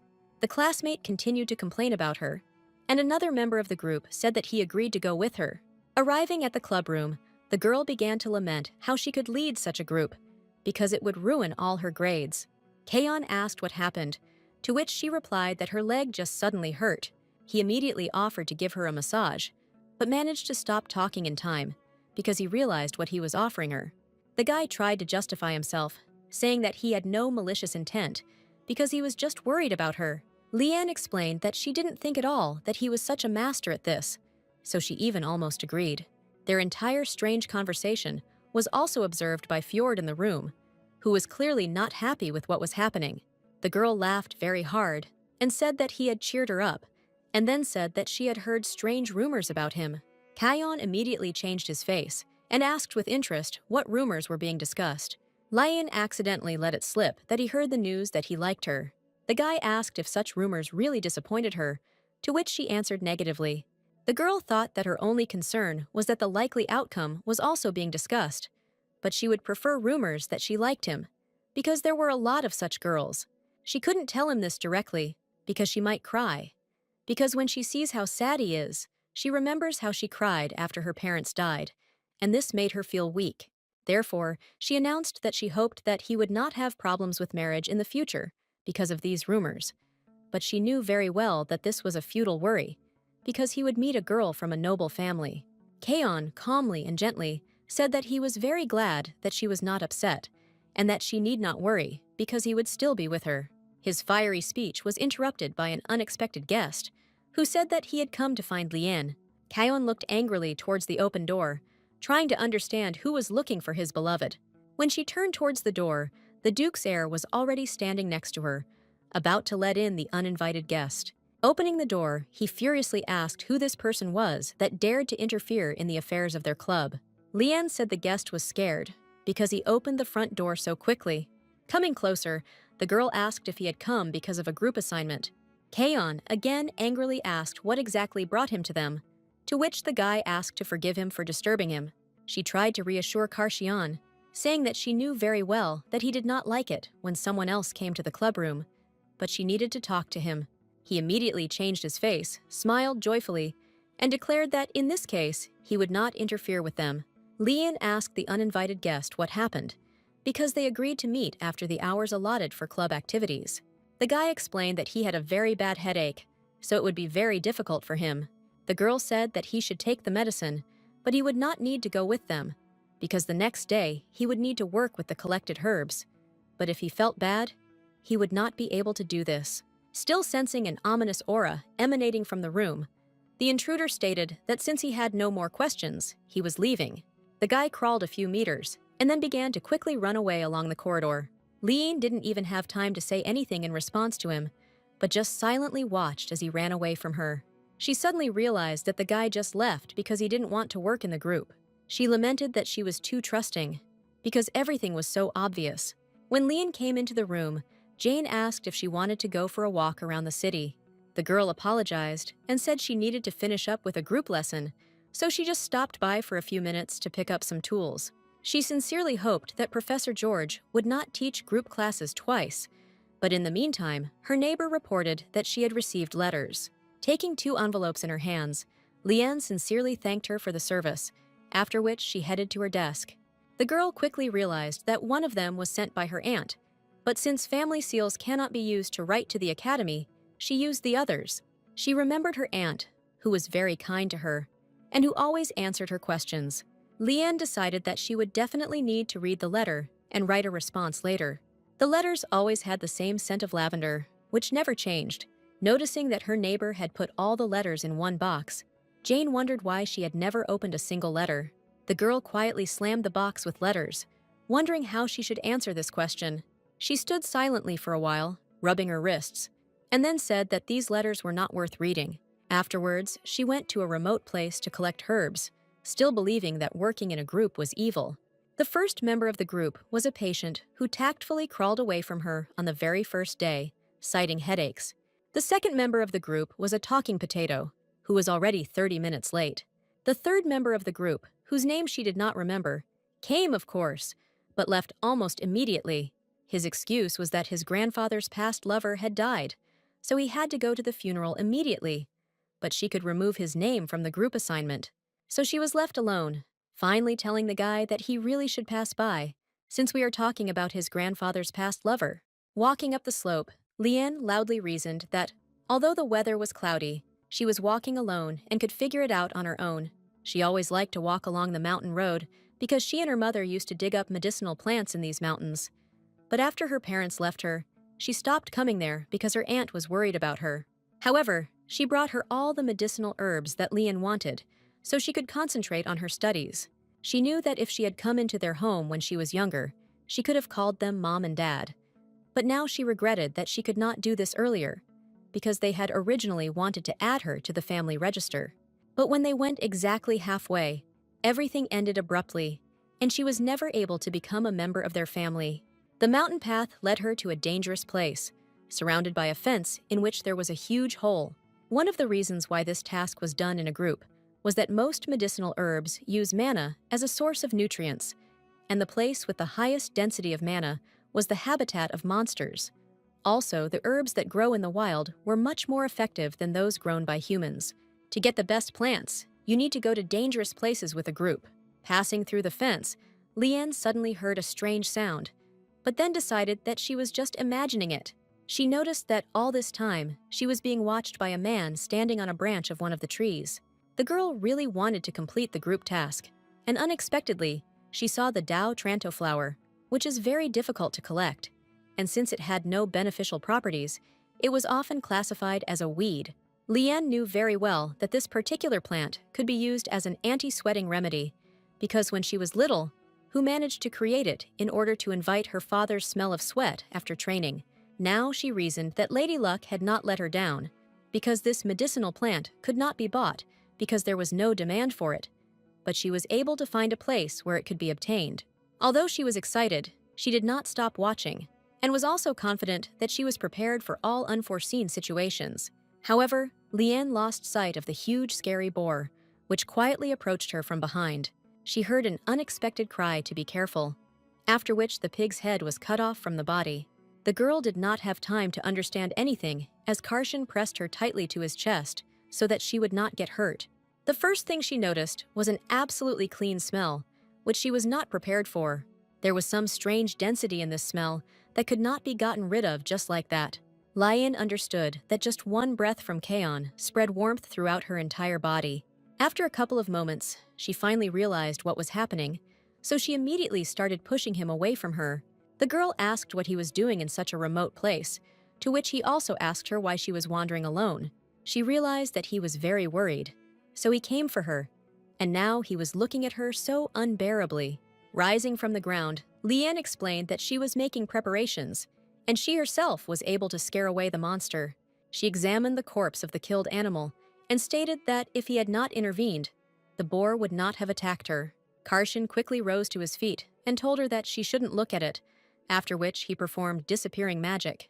He confidently said that she should see only the best, to which she asked what he meant.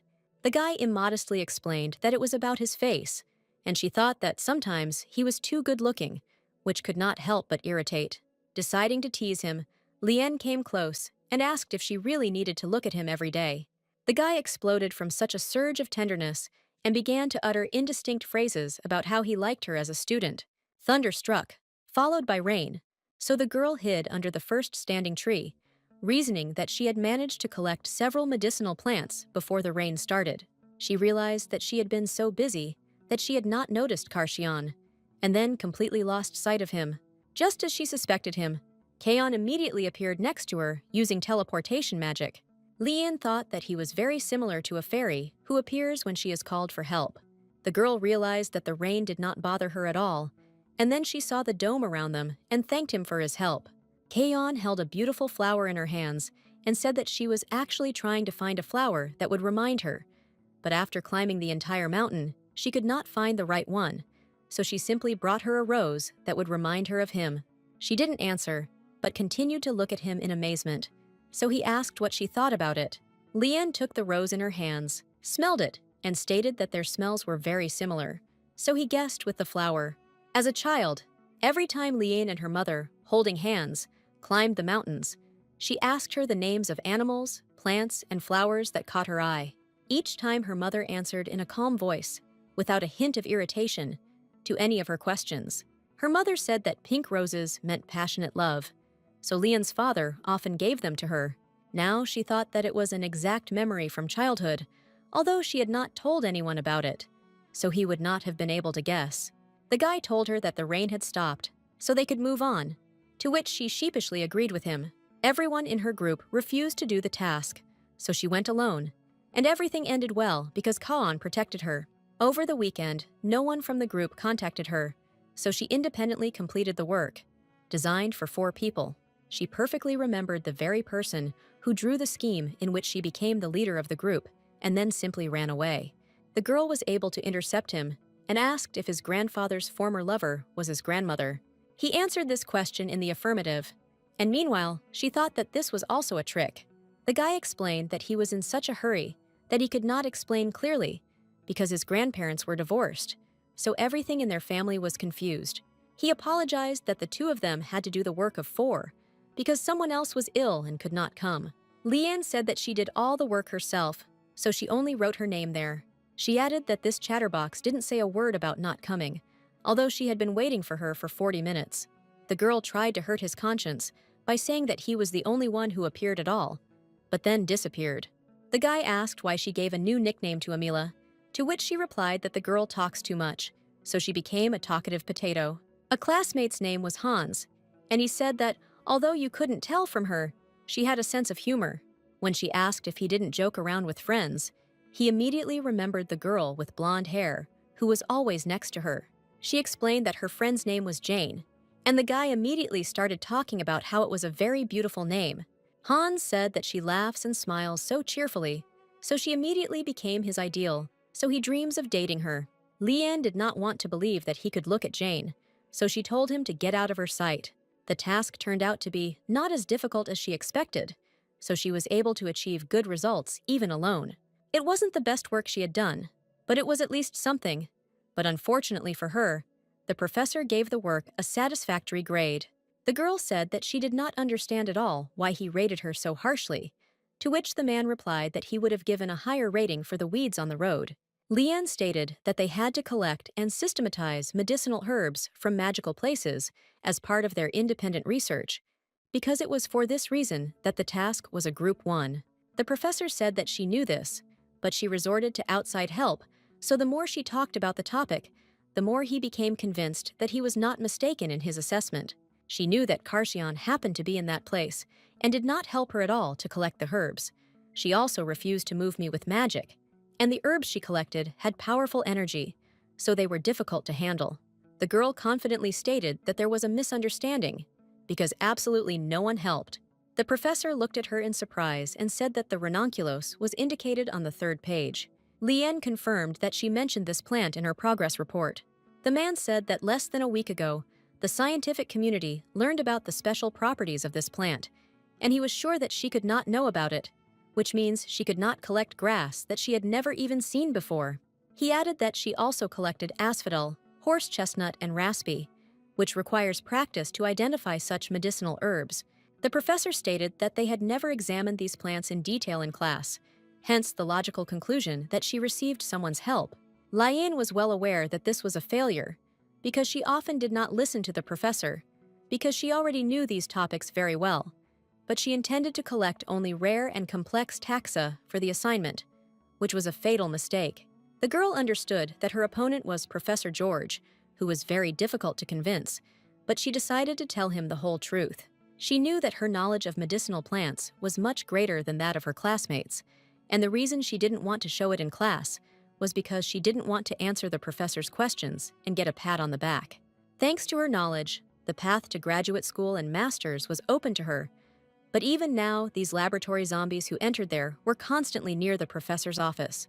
Deciding to be as brief as possible, Leanne began to say that she did not know that the properties of ranunculus had recently been discovered, but she had known about them since childhood, so she did not even think that the city did not know about it. She said that she had collected other medicinal herbs on the mountain behind the school, so she could also mark their locations as evidence. The girl decided that she was as brief as possible, so he would not be able to cut off the points she received. Leanne did not yet suspect that ranunculus had been used exclusively as an ornamental plant for many centuries, and one had to be an eccentric to begin researching such a flower, and the professor who was now closely watching her was exactly such an eccentric. The man looked at her keenly and asked if she knew anything about the benefits of shigor japcho. She said that this is a medicinal plant that she uses to improve blood circulation and maintain tone. The girl added that abuse leads to the accumulation of toxins in the body and side effects, but thought that it could also be used with other medicinal herbs to moisturize the skin, but due to the inability to remove toxins, the plant is rarely used.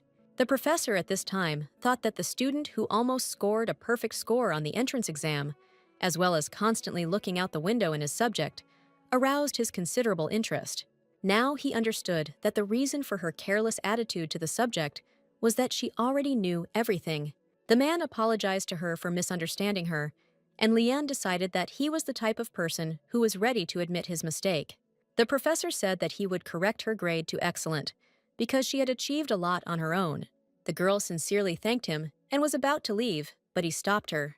George asked if she would like to learn from him personally, and then smiled happily. Leanne ran out the door with lightning speed, shouting that she didn't need this at all. The professor enthusiastically went through her work and chuckled melodiously, realizing that he had finally found talent. From that moment on, Professor George began to constantly ask her in class. After every lesson, Hans began pestering her with a request that she introduce him to Jane. The girl decided that life at the academy could even be called successful, because lately everything had been quite calm. Every time Hans watched for her and wondered what would happen if he accidentally arranged a meeting on the weekend, and she just needed to say that this guy was not bad. Leanne often could not stand it and lashed out at him, saying that he wanted too much. Everything that was happening was observed by Jane, who more than once witnessed scenes when her neighbor scolded a guy she didn't know.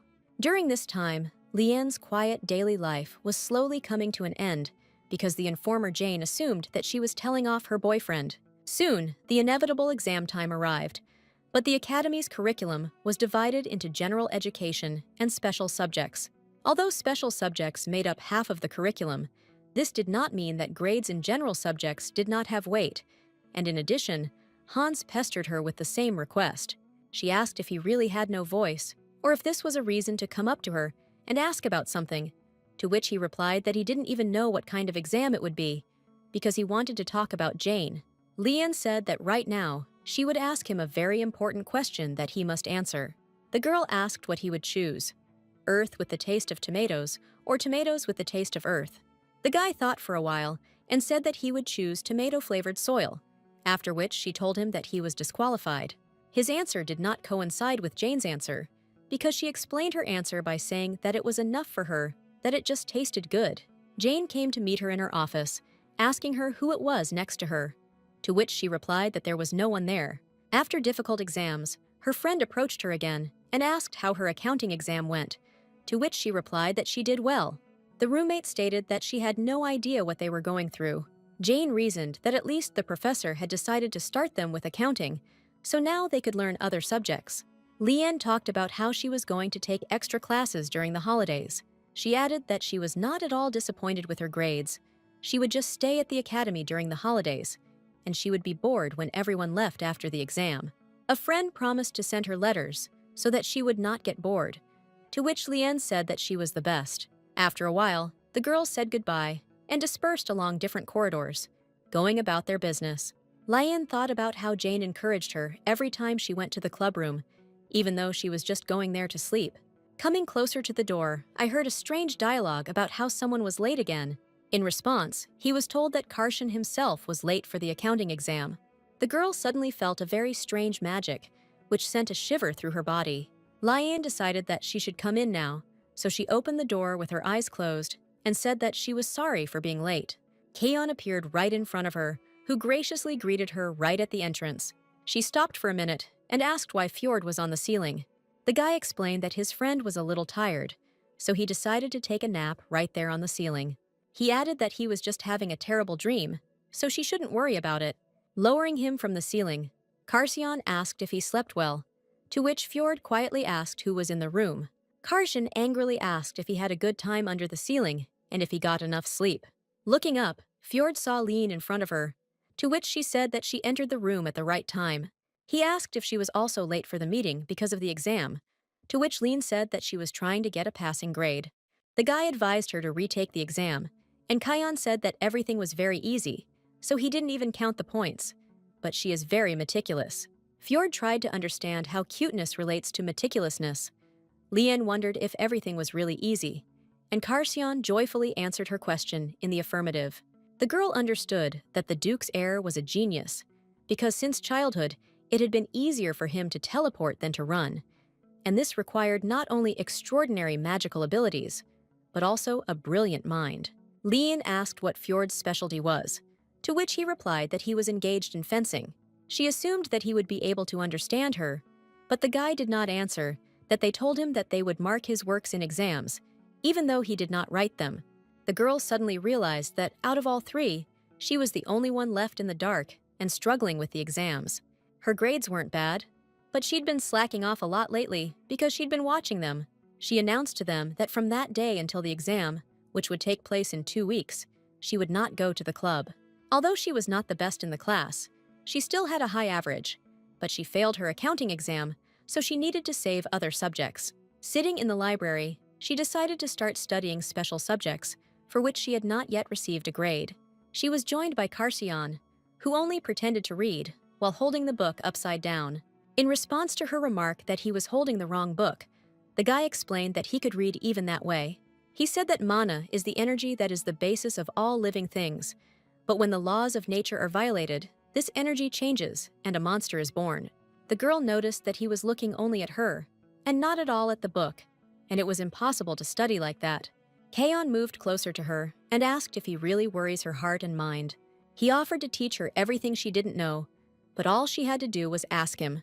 The guy was talking very loudly, so she realized that he absolutely did not care about his surroundings.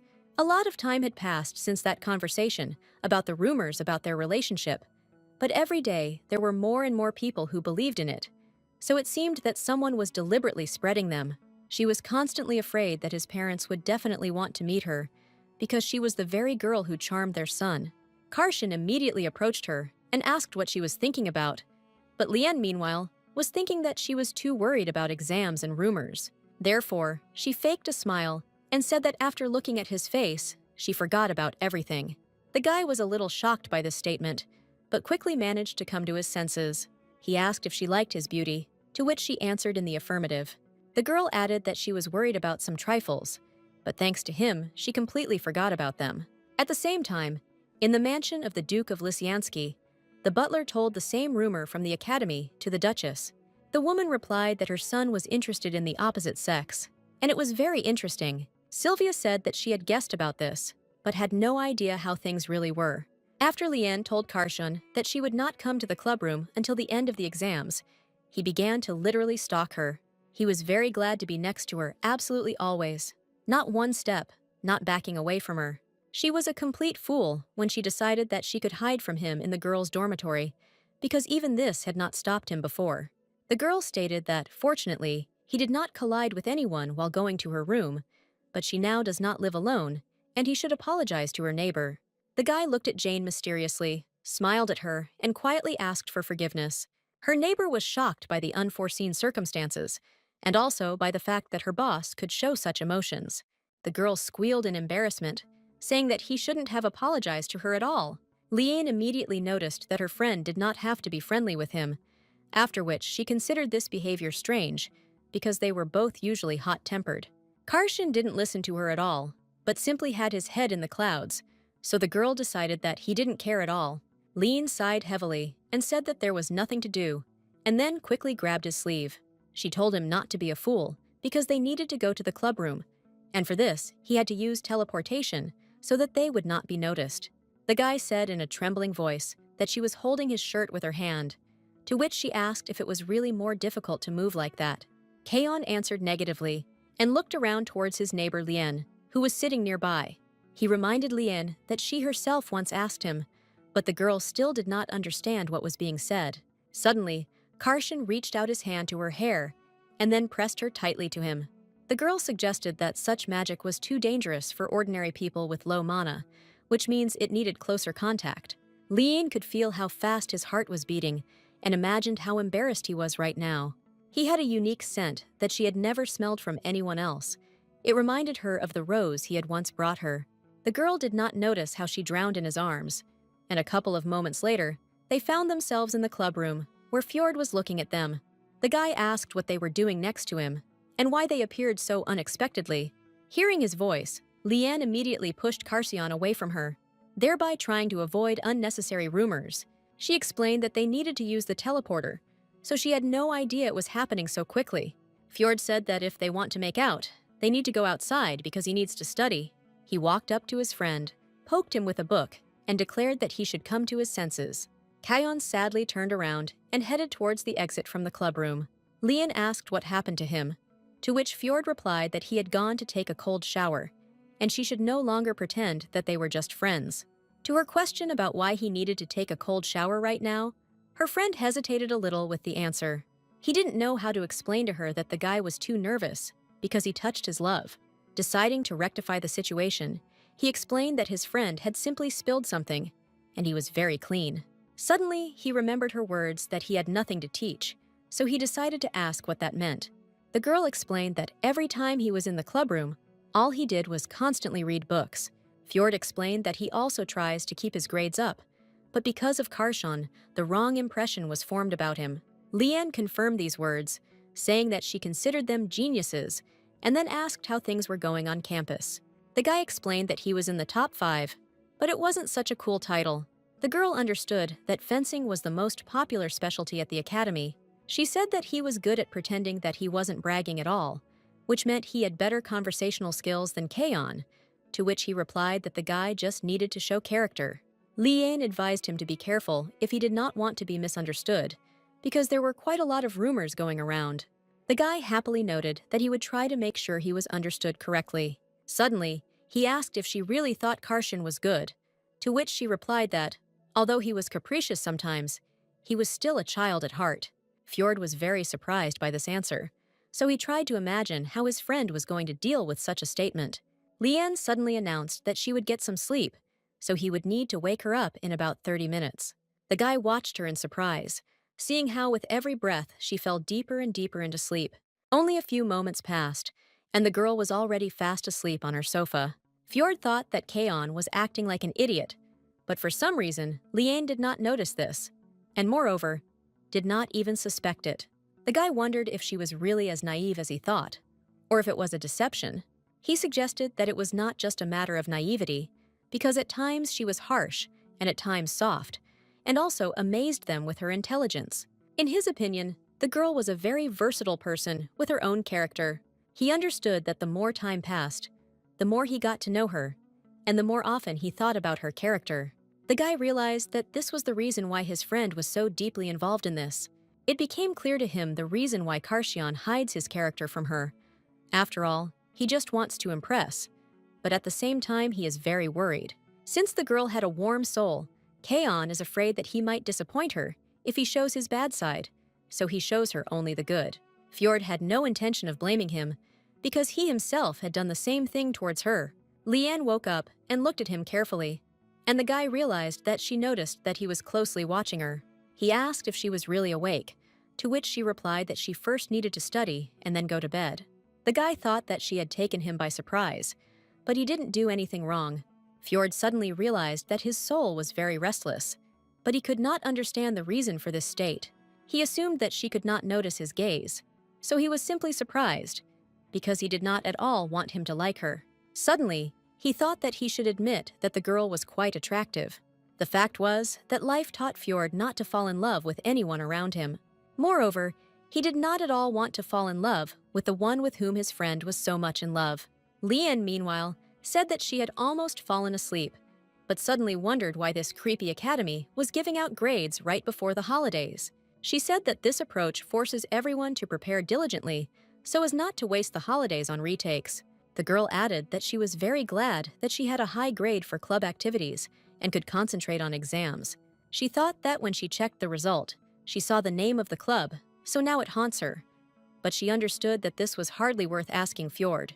It turned out that the club she joined was called the completely incomprehensible name, Figaton. Leanne assumed that if Magotan was the mosquito torture club, then Figaton was Fjord's torture club. The guy, meanwhile, was thinking that it was difficult to imagine what her thoughts were doing, but what was more dangerous was that he was beginning to worry about everything that concerned Leanne. Deciding that this was becoming a problem, Fjord stood up and stated that he wanted to dispel the false impression about himself. Leanne asked in surprise what he was leading to this unexpected conversation. The guy explained that he is not as sweet and kind as she might have thought, because everything that Karshan says about him is an illusion and falsehood, and she will soon be faced with how different his behavior in public is from usual. He assumed that this would be her way of finally drawing the line, so he added that he was just saying this as an FYI. To his surprise, she replied that she already knew everything perfectly well, because he was not just an asshole. The girl explained that he has a completely different smile when he is in public. She added that it was like he was wearing a mask, but he was more relaxed at the club, so she was pleased to see that he could relax here. Fjord only thought that she would stop doing this because he could not resist her smile. He lowered his gaze down so as not to see her, because when she smiled, he began to hope for more. The guy told her a story that was common to almost all noble families. The story was that a half-brother suddenly appeared and confused all the cards. As a child, Fjord followed him around, hoping to become a member of a new family, but his stepbrother was wary of him.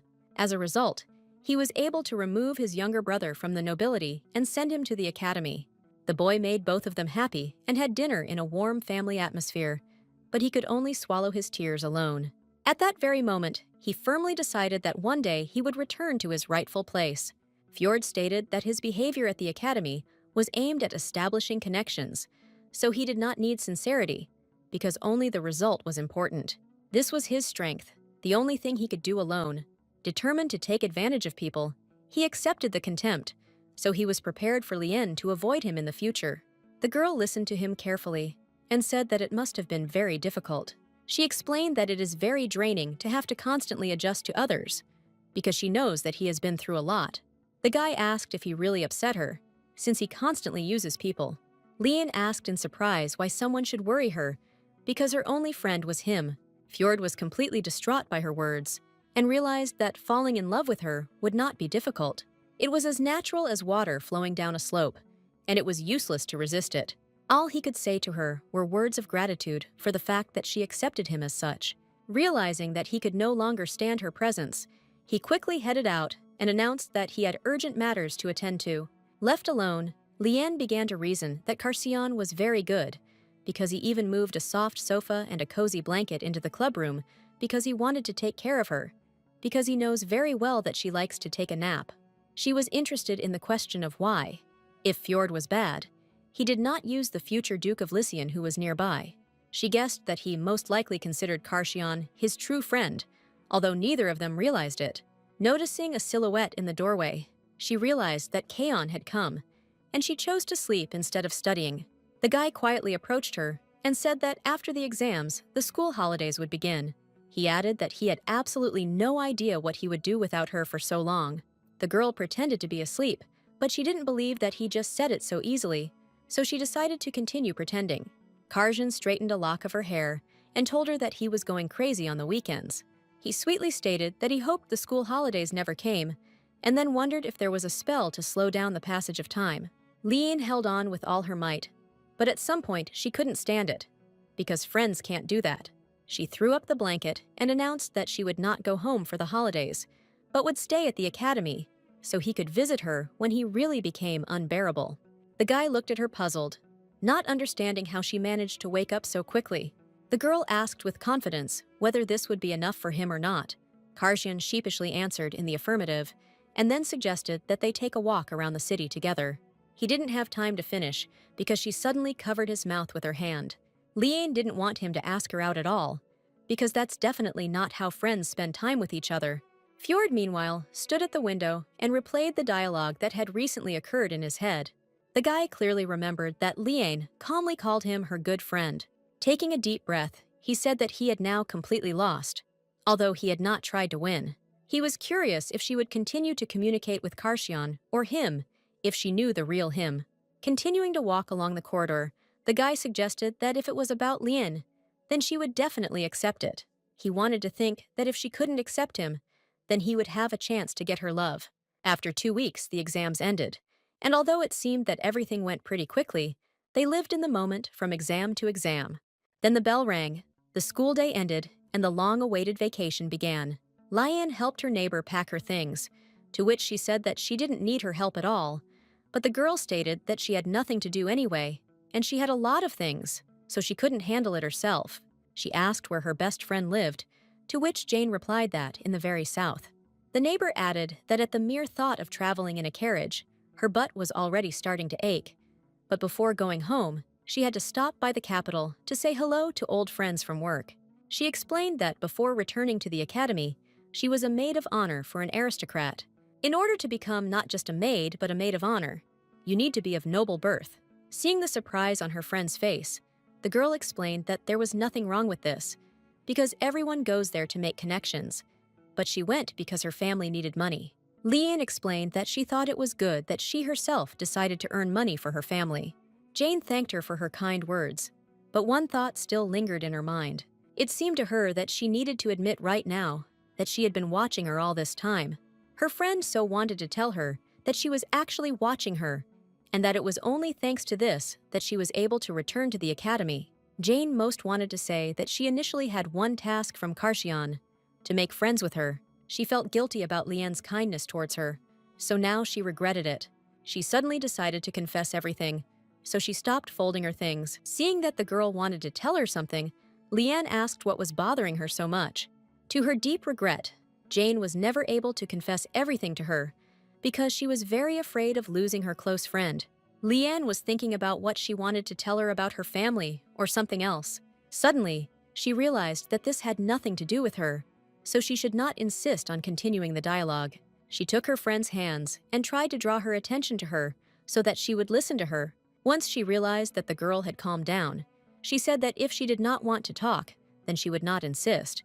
But if there was something that bothered her and she wanted to discuss, then she could not be shy, because they friends. Tears began to accumulate in Jane's eyes, because she had never seen such a wonderful person before.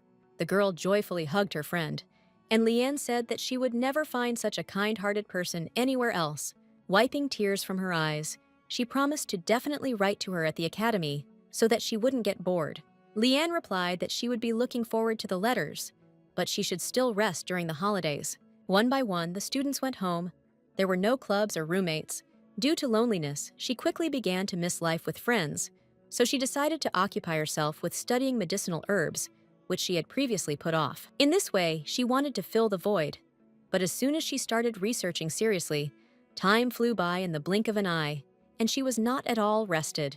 She immediately imagined how everyone around her would start trying to help her advance her scientific work. Leaning on the table, she realized that she really wanted to see her friends, but then decided to take a walk, because her parents' wedding anniversary was soon to take place. Their graves were in a quiet village, not far from the academy where she lived with her parents. Apart from the annual festival, there weren't any big events, but that's what made the village so friendly. Walking through the narrow streets, Lian thought that this year the festival falls during the current season, so she will need to stay overnight and take a walk. Seeing the cart with jam, she remembered how she and her parents always took one jar. She vaguely remembered choosing between strawberry and apple, but then they took Chinese lemongrass. Now she stood completely alone in the middle of a noisy village, which had long forgotten the existence of her parents. Remembering that she definitely needed to buy flowers, Liane headed towards the flower shop, but she was suddenly attracted by an unusual glow. She couldn't believe what she saw, because right behind the glass was a huge diamond ring. The girl was stunned that he was so simply put on display, so that people could not pass by and not notice him. Having examined it more closely, she wondered who could buy this, because the flowers were much more beautiful. She thought that she had never been interested in the beauty of flowers, but only in their medicinal properties. But she began to notice that Karshan began to often give her flowers. Her mom and dad deserved a beautiful bouquet too, but she hadn't found anything suitable yet. She needed a bouquet that would tell them that she had many little joys in her life, including flowers. When she left the flower shop, she didn't expect so many flowers to come out. She reasoned that now she was interested not only in medicinal herbs, which meant that Kaon's influence was to blame. The girl began to say out loud that she had no idea about the cost of the gifts that he gave her, and which made her happy and not burdened. Walking past the ill-fated ring store, she noticed a man standing next to it. She sincerely hoped that no one with any sense of taste would buy such a thing. Having walked a little further, Liane caught herself thinking that she needed at least a little sense of taste. At the same time, the mysterious man said that this ring was very beautiful. There were many different types of jewelry and accessories in the world. Everyone had different tastes, but this example was truly in bad taste. Her inner demon declared that there was too much in the world, so she shouldn't care what a stranger bought. The angel inside her was saying the opposite, that it was necessary to prevent something terrible if she witnessed one. The man, meanwhile, thought that the ring had a great size and color, which meant his wife would be delighted. He hoped that he would finally be able to see her joyful smile if he gave her this ring. The stranger was just about to announce that he was buying this ring when the girl suddenly interrupted him. Liane stated that she could not believe that he wanted to buy a ring with such a huge stone. To her question about who he wanted to give a gift to, his mistress or his wife, he replied that it was none of her business. Having carefully examined the stranger, he came to the conclusion that she did not look like a mercenary who would be hired by an aristocrat, and perhaps she was a resident of the village. Liane confidently stated that he absolutely did not need this ring, to which the man asked what she was talking about. The girl suddenly realized that the stranger was very similar to Karshan, so she could not pass by. Looking at her bouquet, Liane quickly realized and began to choose the most beautiful flower. The man still couldn't understand why some commoner was standing in front of him with such a carefree look. She pulled out beautiful azaleas and then tied them with a ribbon, saying that this would be enough. The girl handed him a small bouquet, and meanwhile, he thought that she was an unusual person. Liane thrust the bouquet directly into his hands, telling him that these plants are called azaleas. She added that in the language of flowers, it means the joy of love, so he should not let the strange ring fool him, because it is better to give flowers instead. The man was holding flowers in his hands in surprise and did not understand why some stranger gave them to him. The girl bowed politely and said that she hoped that his wife would really like the flowers, and then said goodbye. Liane quickly ran into the crowd because she could no longer stand the tension between them. The diamond still shone annoyingly behind him and gave him no peace at all. The butler ran up to the Duke at the first call and said that they were already waiting for him. The man ordered him to buy absolutely everything in this jewelry store. The butler asked if he should get rid of these flowers, to which his master replied that they were not poisoned or enchanted, so he would take them with him. The man immediately went to the carriage where his wife was, who said that there was a noisy and joyful atmosphere on the street. Sylvia, the academy's headmistress and Karshan's mother, lamented that her husband had said he would only be out for a minute. After some time, the door of the carriage opened and the Duke of Lysyansky entered. He bowed to her, and she said that he promised to return in a minute, but he had been gone for quite a long time. The man explained that he just wanted to give her something to remember this festival. Seeing the flowers in his hand, Sylvia could not believe that he had brought her such a valuable gift. She was very glad that he had prepared such a sweet and pleasant surprise for her. The woman said that she had already decided that he left without warning in order to buy the entire store for her because of his next whim, or to buy jewelry that she could not use and therefore show off. Noticing a bouquet of azaleas, she was pleasantly impressed that he gave her those. Leonian got down on one knee and said that azalea means the joy of love, which is why he wants to give the bouquet to her. Sylvia was even more surprised that he became so attentive to her that he even learned the language of flowers. The Duke thought that he would need to somehow thank the girl who explained everything to him.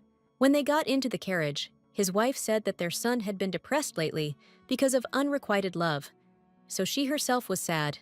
But today, he made her very happy. Leonian explained that most likely she was mistaken, and this was not love at all. She said that rumors have already flooded the academy, so everyone is only talking about the girl their son is in love with. The woman recalled that Kaon asked her to supervise the course of a disciplinary meeting, which considered the violation of the rules of the academy by several students of aristocratic origin, because they flaunted their status and bullied the student. Sylvia said that, as the director, she could not just leave it like that, so she made every effort to ensure that the troublemakers were expelled from the academy. Her husband immediately guessed that their son had fallen in love with the very girl whom the aristocrats were attacking. The wife said that she was very pleased to see that their son liked someone, like an ordinary child, but she really felt sorry for that girl whose only advantage was her beautiful face. The Duke thought for a moment and said that this was definitely a cause for concern. A few weeks later, the Duke's butler arrived at the academy to give Liena a letter. The man bowed and declared that she must read the contents, because it said absolutely everything she needed to know. The girl immediately noticed a gilded carriage, which can only be seen in the capital. She found this very suspicious, because none of her friends would do such a thing. But the butler suggested that she first look, then give him her answer. Liane tried to get away with it, saying that she didn't care how important he thought it was. But then she saw the check inside the envelope, and then the amount written inside. The girl reasoned that the mysterious aristocrat had no reason to look for her, so she needed to check what was inside. Inside, there was only one line that there was a quarrel between the spouses, and she should help him resolve it. Liane thought that the man was really in love to write such a thing, but she had a feeling that this was the same man she had seen on the street. Suddenly, she realized that all she knew about his wife was that she was happy to receive a bouquet of flowers, and nothing more. The girl thought for a while, but then remembered that the uncle she met had a decent appearance. Based on these facts, she informed the butler that she needed some time to write a suitable answer. Later that evening, at the mansion of the Duke of Lizian, the butler presented him with a letter containing a reply from Liane. In response to his question about whether the letter was really from her, the man stated that, as ordered, he gave her the letter, to which she asked to wait a little in order to answer it immediately. Shortly before this, in the women's dormitory, Liane was already regretting that she had answered that letter, because she was still not sure that the method really worked, but that man was also an aristocrat, so something like that could offend him. The girl came to terms with the fact that she could no longer influence anything, and that now everything depended on the strength of his love for his wife. The contents of the letter were simple and clear, which stated that he should prepare breakfast for his wife himself in the morning, making sure to wear a fitted shirt and an apron. Sylvia was pleasantly surprised that her husband, the Duke, prepared toast for her himself. He gloomily declared that he did not know at all whether she would like it or not. His wife clung to his chest and declared that he looked absolutely wonderful. The Duke often began to write to her to find out the next successful method. Then she began to receive letters from Jane. She also received a letter from her aunt, saying that she was very sorry that she would not be able to come home for the holidays. It said that everyone was very worried about her, and that her uncle, Luca and Erhan, missed her very much. On the last line, Liane squeezed the letter in her hands, because she didn't believe that Erhan missed her. She thought it sounded absolutely disgusting, so Auntie shouldn't have written about it. Trying to calm down, she began to breathe deeply, trying to drown out obsessive thoughts about the past. Crumpling the letter in her hands, the girl thought that he was the eldest son of her aunt, so one day his name should have appeared in the letter. Opening the desk drawer, she remembered that Kaon had written to her first, and that made her very happy. She was puzzled that there was no word from him during the holidays, so she thought that he would return to the city in less than a week, and did not at all expect that he would be able to hold out that long. Lion was very pleased to feel needed, and then she saw that the letter said that he was dying of impatience, so he would come to her now. The girl could not understand what it all meant, but suddenly she heard a strange sound behind her. Turning around, she thought that the knocking came from either the window or the door. The first thing she decided to do was check the window, not believing that he was capable of such stupidity. Through the open window, right into the forest, Karshan told her that he was going to arrange a surprise. Lian was greatly shocked by the unexpected appearance of her good friend. The guy tilted forward a little and then immediately began to fall straight towards her. Realizing that he could crush her with himself, he grabbed her and then made sure that she was on top of him. The girl asked why he decided to enter through the window, because it was very dangerous. Kaon couldn't hold back his tears of joy because he missed her so much and still couldn't believe that she was right in front of him. She tried to calm him down, but he still continued to cry, so she assumed that he had hit himself very painfully. The guy assured her that it was not a matter of pain at all, and that the tears flowed because he was very happy. Having calmed down, Lian resignedly agreed with his words. I hope that he is telling the truth. She thought that she had not expected him to cry when he saw her, and then she felt ashamed that she was not doing anything for him. The girl said that if he was so unbearable, who could he just come to her? To which he replied that if he came to her too early, he would be bored throughout the holidays. She had allowed Karshian to come over one day because she didn't expect him to listen to her, but it was the least she could do, so she still couldn't believe he didn't stop by every day.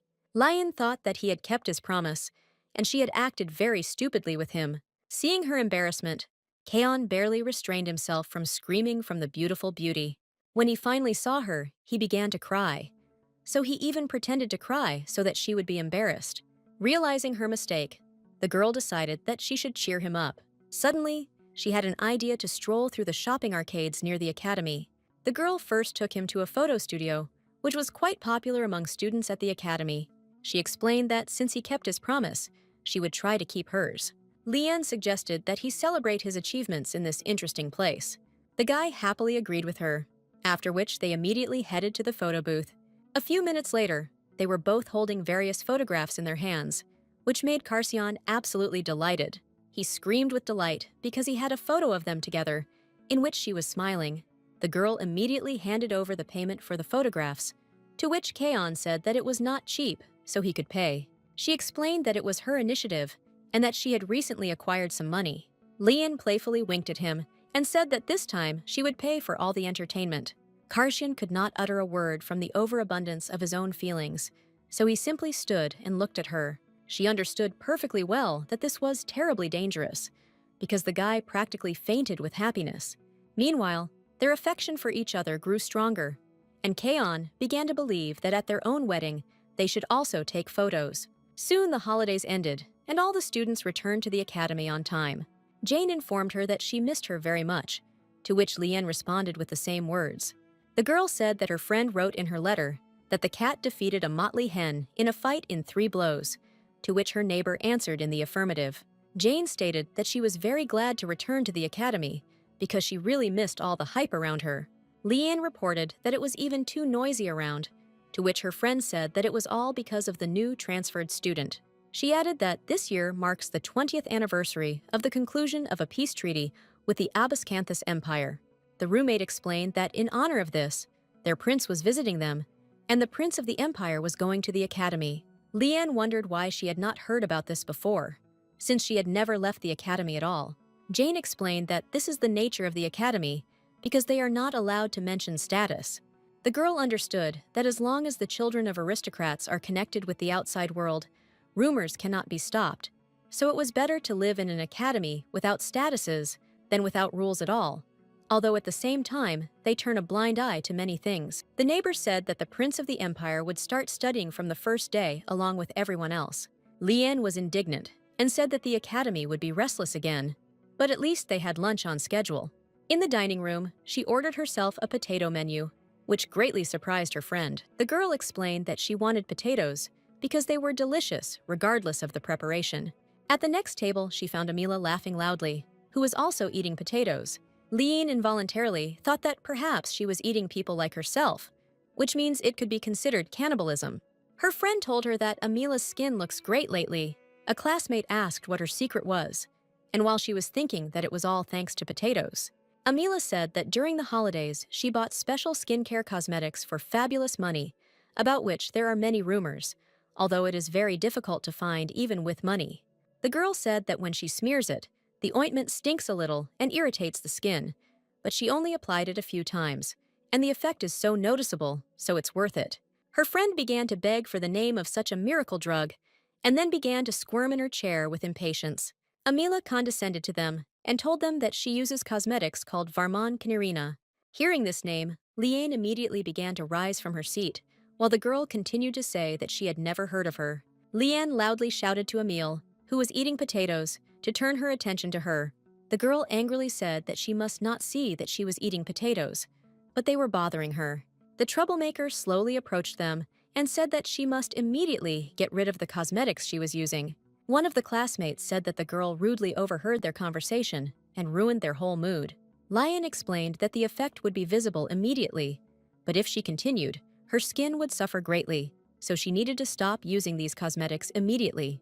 Amila asked why then her skin began to look so much better, and her friend said that there was no need to bother with it, because they could eat somewhere else. The whole trio quickly retreated away from their table so as not to listen to the speeches of the incomprehensible commoner. Varman Kanirina is a cosmetic made from the herb Shigor Japcho and has excellent moisturizing properties, but it contained toxins that cannot be removed from the body. And although there were no problems at first, with constant use, there was a cumulative effect that led to fatal consequences. After numerous victims, cosmetics were banned from production and distribution because the side effects were so fatal because nothing helped. The only person who discovered the cause and was able to develop a cure was Liane's mother, so she couldn't stay away. Jane immediately ran up to her, wondering if everything was okay with her, because she was acting so strangely. The girl asked if she should deal with the impudent girls, to which her friend answered negatively. She added that she couldn't just come into her room and throw everything away, but at least she just warned them, and time would tell. After lunch, Liane decided to take a walk around the academy's garden, reasoning that she needed to make some medicine, because if she didn't stop using cosmetics, she would really need it soon. She complained that no one simply listened to her, but she just didn't want Amala to turn into a withered potato. The girl decided to stop thinking about it, so she came to the garden to cheer herself up, because she felt very calm walking alone. Liane walked straight towards the stranger, but when she began to turn to the side, he also turned in the same direction. Then she changed her direction again, to which the guy also changed his trajectory, so at some point they were very close. Liane decided to let him through and said that he could go first, to which the guy laughed very loudly. He asked her not to draw unnecessary attention to him, because he thought that Ragras would be smaller and a problem. The guy spoke very mysteriously, and then added that such tactics were extremely unpleasant for him. Liane understood absolutely nothing, so she simply continued to stand silently, letting him go forward. The girl assumed that he was saying this because he was having a bad day. She decided to keep to herself, because if this was a test she had to go through, then she would definitely pass it. Liane has always believed that good things come to those who persevere throughout the journey. The girl quickly looked around the garden and quietly exclaimed that such beauty was growing at her feet. She crouched down to pluck it and said that she only noticed it now because it had stopped. The guy turned around at her screams and noticed that she was going to pick a flower that was growing along the road. He tried to stop her, shouting that she didn't dare do this right in the academy's garden. The stranger indignantly asked why she was picking a flower if she would throw it away in a few days. And although he closed his eyes to the fact that she blocked his path in order to attract his attention, he could not let her down that she was picking flowers in her own way. Whims. The guy asked menacingly if she really thought that the academy's garden was being grown especially for her. The girl sighed worriedly and asked what he was talking about. In the Ragras Empire, where Liane was born and raised, there are many species of plants, and usually the fruits come from the sepals that remain after the petals fall. But the flowers here are different in that they must be broken. She knew that bees are attracted to the scent of the flower, and after pollination, the petals open, attracting animals who eat them for the benefits contained in the petals. But then the flowers wither, and the fruit grows near the roots, so people can pick them. Liane picked part of this flower because she needed the ingredients, but this was not a reason to judge someone you saw for the first time, so she could not explain what was happening around. The girl got up from the floor, to which the guy said that he did not want to hear her excuse. He added that she would not have behaved this way if she knew how much work it takes to grow plants, because for her, it was just a flower. The stranger turned around and began to walk away, saying that she wouldn't get away with it a second time. Liane suddenly felt a strange feeling that they would meet again soon, but she didn't want that at all. Karshan was waiting for everyone in the clubroom, rejoicing that from today, they would finally see the real Liane and not the picture. Fjord was the first to enter the room, saying that he had come to the meeting. Kion said that it seemed to him that Lien had entered the room, and not his friend at all. The guy came closer to him and wondered what he had hidden in his pocket, and since he thought that Lien had come, then she shouldn't see it. Karzian gave him one complicated answer, to which Fjord noticed that he was acting suspiciously, so he became even more curious. Deciding to find out everything he could, the guy started talking about how before her, he wasn't even interested in girls. Kion again calmly answered that he would now burn a hole in him with his gaze. Fjord did not let up and said that he should be afraid that Lien would come in and accuse him of hiding something from her, to which his friend replied that if he uttered another word, then that day would become last for him. The guy decided that this was too much, so he thought that he should change his tactics. Turning away, he asked if he knew that the girl would not be able to come to the meeting.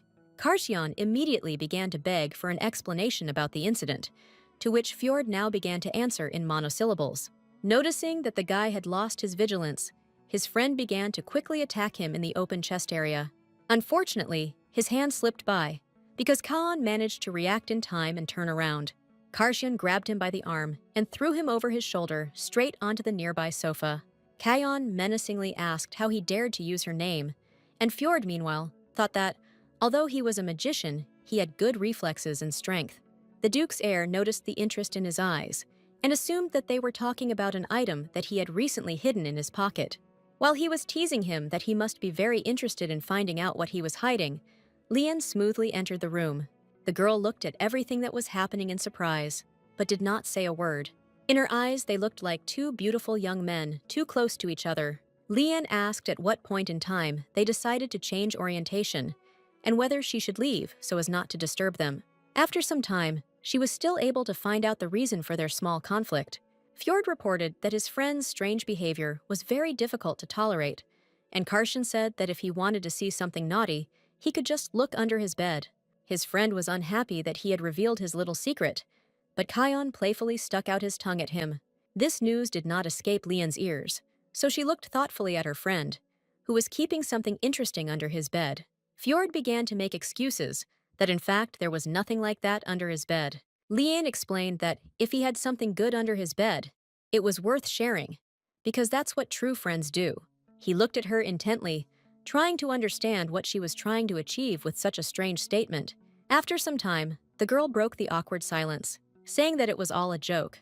Lien fell on the sofa between them and said that she liked to see how they reacted to provocative questions, because it was unlikely that Kion was really hiding anything from them, and it was probably a vacation photo. Fjord was very surprised that his friend managed to take a photo with her, and Karzian triumphantly took the photo card out of his pocket. His friend suggested that they saw each other and walked during the holidays, to which the Duke's heir stated that he himself probably spent the entire holiday with his girlfriends. Fjord again began to make excuses, saying that he often changes girls, but he is not a womanizer at all. He added that he didn't even like all of them, even though they treated him well.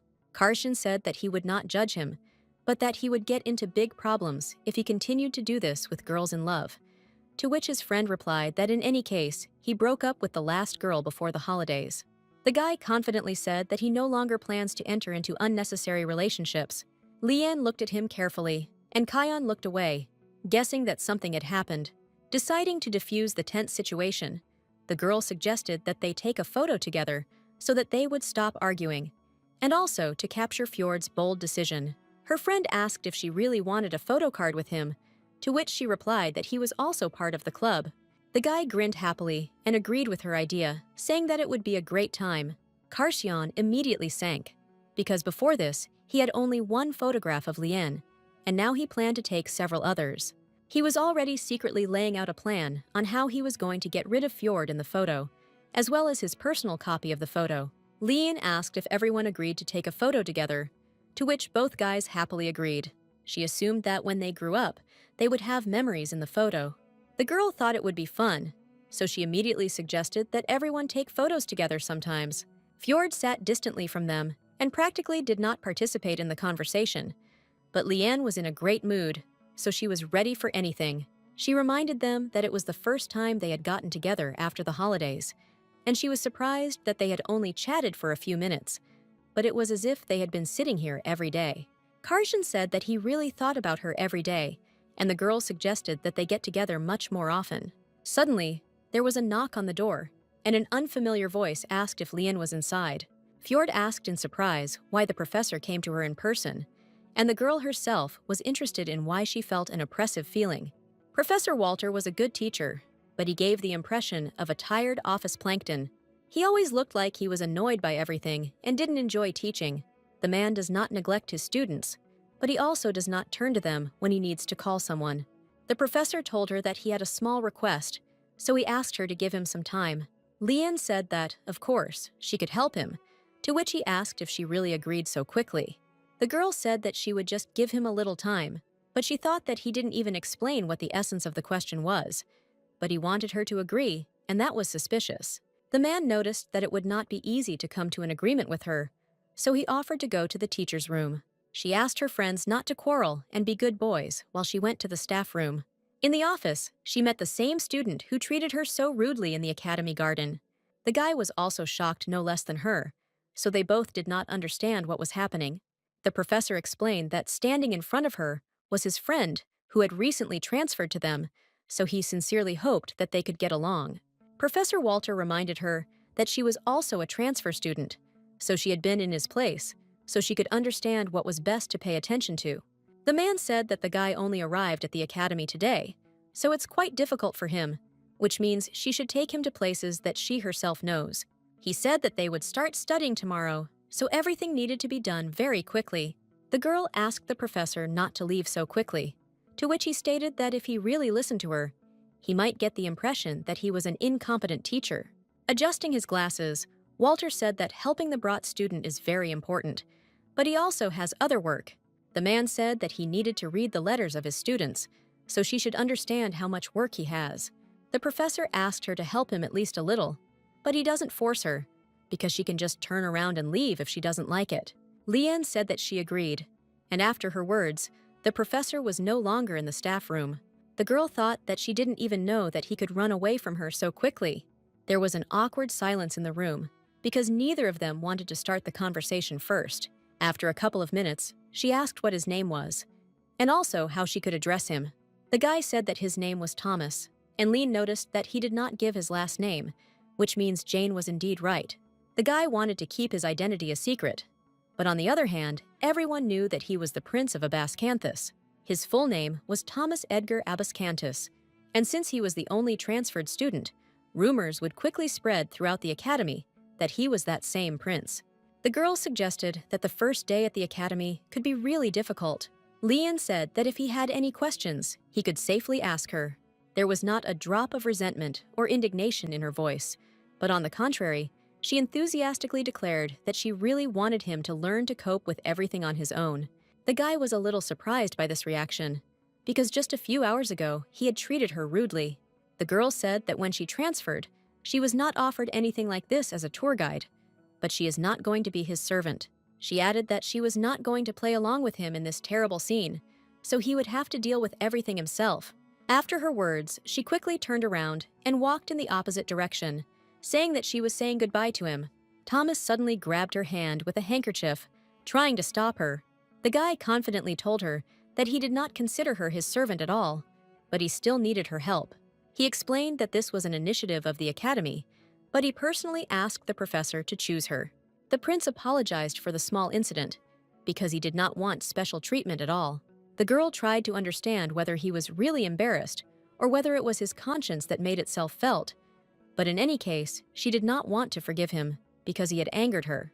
Liane politely said that perhaps she just thought he treated her that way. She also said that he continued to hold her hand and use a handkerchief, but at the same time said that he was not going to make differences in status. The guy quickly pulled his hand back, trying to maintain at least a drop of dignity in his words. He tried to explain that there were some circumstances that prevented him from touching people personally. The girl reacted sharply to this, to which he said that she could at least try to hide her true feelings, to which she replied that she would not be a hypocrite because he did not expect special treatment from her. Thomas said that their first meeting was really not very good, but they could just tolerate each other. He explained that he also did not want to be in the company of someone who so blatantly harms nature, but this was a necessary measure. The prince firmly stated that he would also step over himself in order to come to terms with her presence. Lien tried to understand whether he could even speak normally, because it sounded either like a call for reconciliation or for fight. After some time, the guy asked what she thought about all this. The girl said that it would be difficult for her to walk so much, and her shoulders hurt from constantly picking flowers, so he had to cope on his own. Walking along the corridor, she thought that someone had said that Prince Thomas was ill, but he did not look like that at all. She assumed that these were again false rumors, which she trusted. The guy was left completely alone in the teacher's office, not understanding what he said. The prince tried to understand what kind of strange dialogue took place between them, because he had no idea what he should be experiencing now. He suggested with irritation that all the youth of this empire were full of impudence, but he also hoped that they would not meet in the future. The next day, Liane returned to the usual and leisurely school routine, but one of her lessons coincided with a new student. Professor Walter was the class teacher, so it was not surprising that the transferred student ended up with them. Seeing her friend's displeased face, Jane asked if she needed to go to the infirmary, to which she replied that she just had a little headache. A friend told her that she had become too popular lately, and Liane said that she did not want to be like that at all. Last night, she told Jane everything because she needed to talk it out, and Kion and Fjord weren't the right people for it. Her neighbor said that their new classmate was very cute, to which Liane said that he only had a cute face, but otherwise he was terrible. She said that he was a prince from a neighboring country, so she didn't think that there would be another guy like him anywhere. Her conversation was interrupted by the unexpected approach of Thomas, who cast his shadow on her. The guy said that he was very sorry to interrupt their conversation, but he urgently needed to talk to Liane. The girls looked at him incredulously, not understanding what else he needed from them. The prince involuntarily thought that perhaps all the girls in this empire had such a complex character. Liane stood up from the table and said that if he had something to say, then he could speak boldly. Suddenly, Carcion appeared between them, who did not allow the newcomer to say anything. The girl asked what happened, that he appeared in front of her so unexpectedly, to which he replied that he was in the store and remembered her. The next second, a lot of candies appeared around them, and the Duke's heir continued to talk about how he bought all sorts of different things. The candies flew into one box, to which she asked with interest why there were so many of them. Jane reminded her that it was just time to want something sweet, because that very day in the month was approaching. Liane thanked him politely and said that next time she would treat him to dinner in a very nice place. Hearing this, Carcion immediately flew away with his thoughts somewhere far away, where he had already made joint plans for their lives.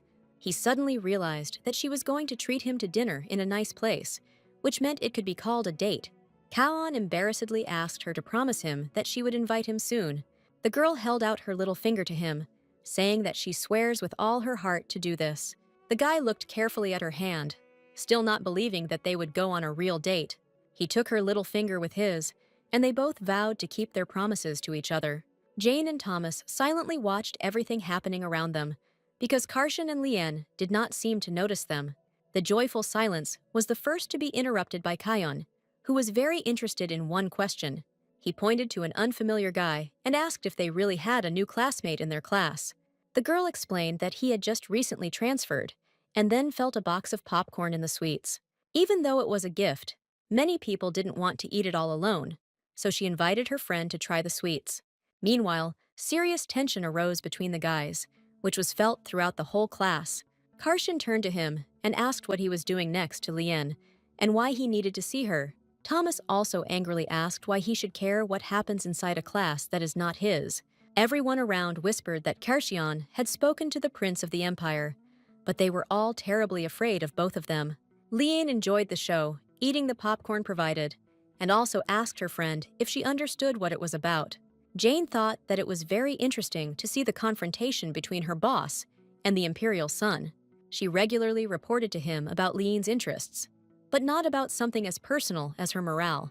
In addition, she herself had only recently heard about her problems with the prince, so the guy had no way of knowing about it. The girl noticed that he brought Liane sweets exactly when the prince decided to disturb her. Jane assumed that the guy sensed her mood and cared about her, but he was still the same Carcion of Lysiansky, about whose cruelty and indifference there were rumors. She quickly realized that she had understood everything wrong, so now she watched everything that was happening with interest. Karshan stood so confidently, as if he was immediately going to send the prince back to his native empire. Thomas stated that the guy doesn't even look like a student from this class, so he should leave. Kaon menacingly explained that he does whatever he wants, and then asked why he was in this class. In response to his answer that from that day on he was studying here, the guy explained that he should return to where he should be. Thomas was amazed that his opponent knew who he was, but still acted like that. Leanne continued to chew popcorn and watch what was happening, hoping that they would soon go to their places. Karshan seemed to hear her thoughts and said that he would soon be completely finished and go to his class. Passing by the prince, he touched him on the shoulder and said that he should get away from here. The guy rudely asked if he really needed to bring a chair so he could sit on it. Thomas threw his hand off his shoulder and declared that he should fetch the chair himself and not order him. All the classmates around could not believe that the new classmate was able to throw off Karshan's hand. The guy grinned smugly, but did not respond to such a sharp attack from the enemy. The prince reminded him to be much more careful next time. A couple of seconds later, Kaon's hand appeared right on the neck of the newly arrived student. The guy grinned smugly and told him that the prince should be more careful. He said that there were no walls or knights around who could protect him, and Thomas, meanwhile, realized that the guy knew that he would return, so he deliberately hit him in the face. Karshan tried to pull Thomas away from Leanne, but he threw his hand off his shoulder, for which the guy pushed him. Leanne, watching them, thought that her friend was creating exactly the same problems as any other guy. For a time, Jane Jett did not understand why her boss pushed him so suddenly and almost hit the prince himself in the face. She knew that Karshan was not the type to openly cause trouble, unless he had an ace up his sleeve. The guy immediately smiled joyfully, hinting that it gave him pleasure. Thomas, meanwhile, was holding his bruised shoulder and was still trying to figure out if the guy knew exactly who he was. The imperial son thought about why there was such insolence towards the crown prince of the empire around him, and he had to endure it in silence. He was the first to say that they should stop because he didn't want any problems. The guy walked past Karshan and explained that this would be the end of their conversation with him. Thomas slowly left the office, intending to breathe a little in the spacious corridor. Jane felt an impending heavy atmosphere that filled the entire classroom. Fortunately, after that, everyone took their seats and their lesson began. But Leanne had never seen her classmates take their seats so quickly. But at the same time, she was still unable to concentrate on the lesson and sincerely hoped that there would be no more shaking. Hans suddenly ran up to her, wondering if she had seen the announcement that there would be a group assignment in medical botany again this semester. The girl turned sharply to him and angrily asked whether it was really necessary to tell her about this right now. Having calmed down a little, she thought that Hans had become friends with many of those attending medical botany, so there should be no problem. But she was in a position where she had to wait for the laggards. The guy immediately told her that he was going to get into the same group with her in order to participate in a joint project. She asked in surprise why he made such a decision, because he had many friends. He said that there are a lot of them, but you need to choose one, and she was the best in this subject, so he could not help but consider her candidacy. Leanne quickly realized that this guy had already proven himself when he personally removed his name from the group. She was glad that no one else was bothering her, except of course him, so she agreed. Hans breathed a sigh of relief, and then said that there would be a lot of time this semester, and they might be assigned to develop a cure as an assignment. The girl said that Professor George knows the level of knowledge of his students, so he hardly expects anything supernatural from them, but he wants to see what kind of research they will conduct in the process of developing a medicine. She added that she would try to do everything in her power, and if it didn't work out, she would use her recipe as well as notes about the process of creating it. Leanne explained that she has been studying medicinal herbs since childhood, so she has quite a lot of useful notes. Hans couldn't help but assume that it would be dishonest for him to reap the benefits of someone else's efforts. This statement made her laugh a lot, and he continued to look at her in surprise. The girl asked if he was really going to take advantage of her, to which he replied that this was not the case at all. Suddenly, Karshan reappeared between them and greeted Leanne. She calmly asked if his classes had already ended, to which he replied that he thought that they were definitely over for her, so he immediately came to her. Hans realized that the rumors were true, and he was indeed very attached to Leanne. Kaon told her that before the lesson, he overdid it a little, so he wanted to apologize to her, to which she said that she was not offended at all. Karshan thanked her graciously, sincerely glad that she was not angry with him. The guy unexpectedly sharply asked about a classmate standing right behind him. The girl explained that this was Hans, with whom she had joint lessons in medical botany. Karsten wondered if this guy was also giving her trouble. He explained that she could always tell him, and he would do everything so that no one would disturb her again. Leanne explained that this was her friend, and in her opinion, he was kind enough. The guy angrily asked how she could call a person a good comrade if he was hiding behind her, to which the girl replied that he already had someone he liked. Karsten explained that even if this was true, he might like Leanne someday. Hearing this, Hans screamed in horror and said that this would never happen because he has different tastes, because he likes Jane much more than Leanne. This whole conversation was unexpectedly overheard by her friend Jane, who did not expect such a turn of events. An awkward silence hung in the corridor, but neither Hans nor Leanne paid attention to Jane standing nearby. The girl noticed how flushed her new partner in medical botany was. Her friend approached them and told them that dance classes had been added to the general curriculum this semester, so they could go to the ballroom together. The girl said that there were many changes in the new semester, and then said goodbye to Karsten. Jane finally told Hans that she didn't want any confessions, because she wasn't going to meet a stranger. The guy's heart was broken, so he stood like a stone in the middle of the corridor for a long time. He couldn't believe that everything happened so quickly, because he didn't even have time to meet her. Dancing formed the basis of social life and culture. The academy did not distinguish between commoners and aristocrats, so everyone studied the same dances.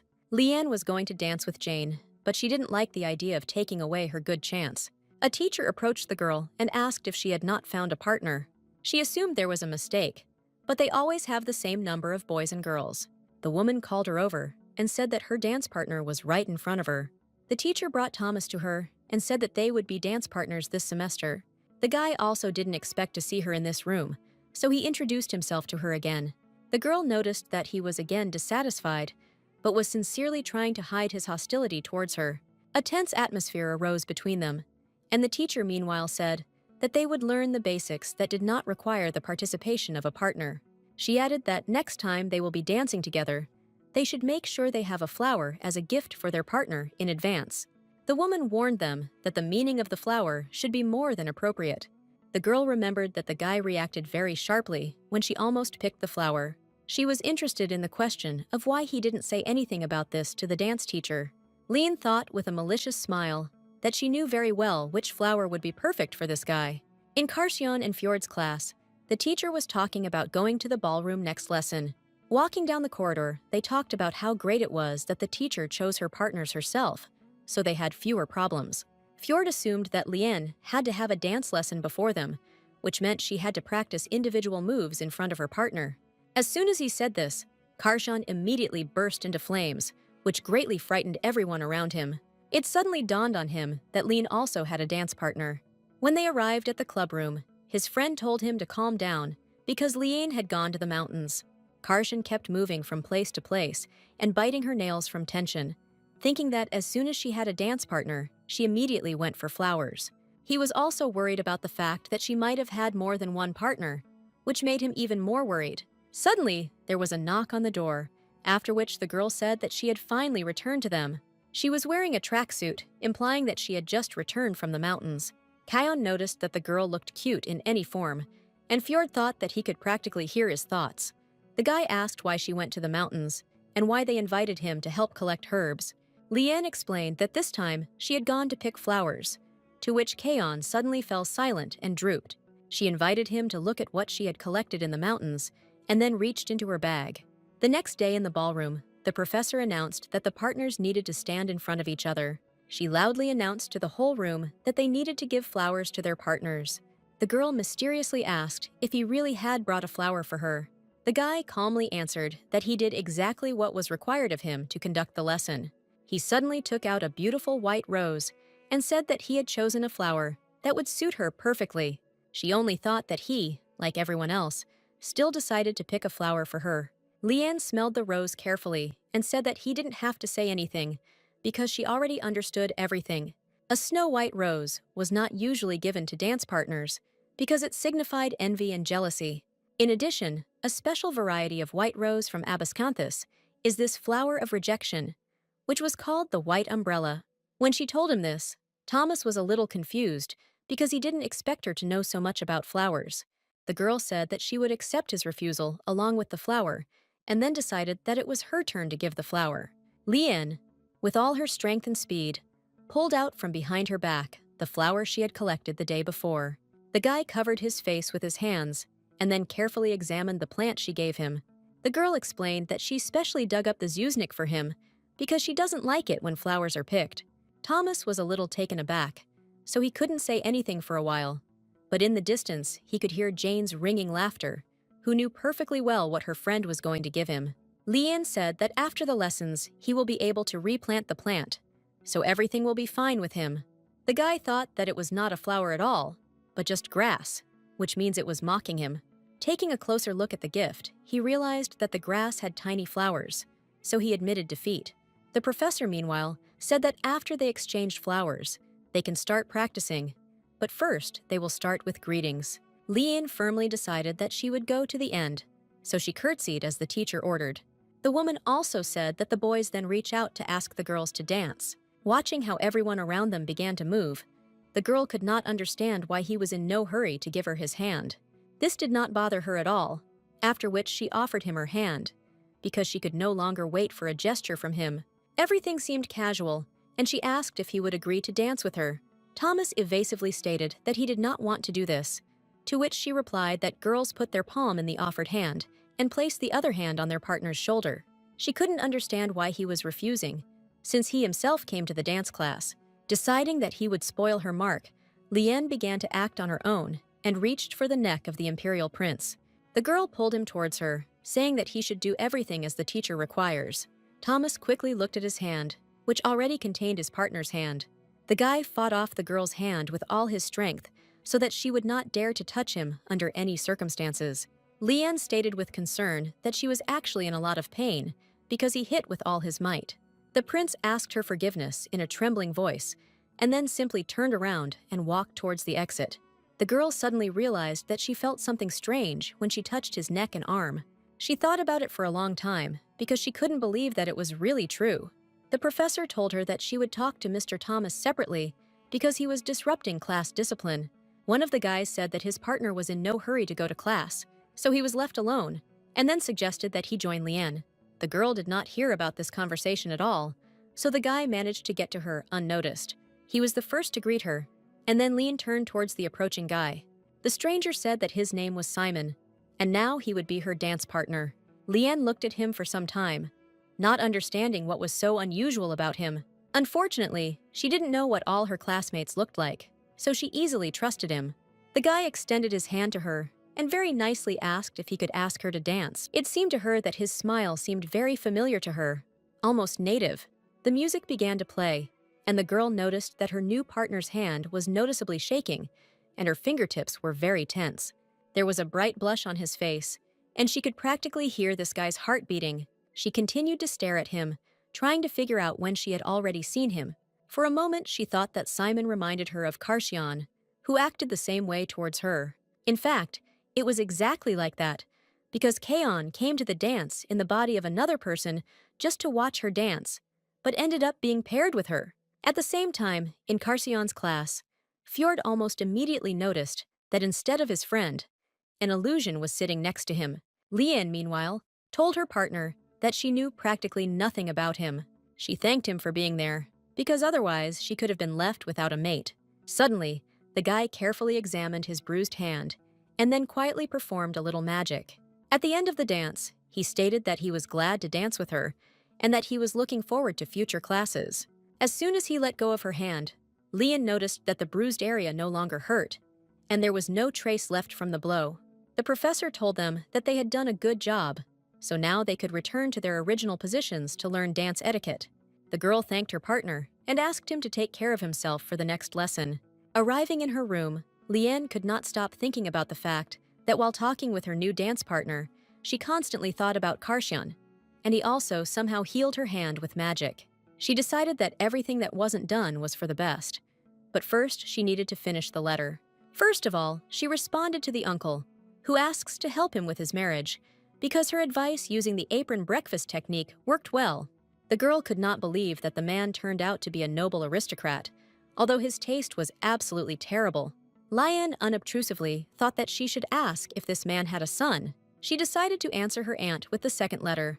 But the letters from Erhan took up almost an entire box, and she couldn't stand the smell of his stinking lavender. She was currently at the academy and in no danger, but after her studies, she would have to return to her aunt or gain independence. Her family's budget was spent on treating her parents, so she has no inheritance.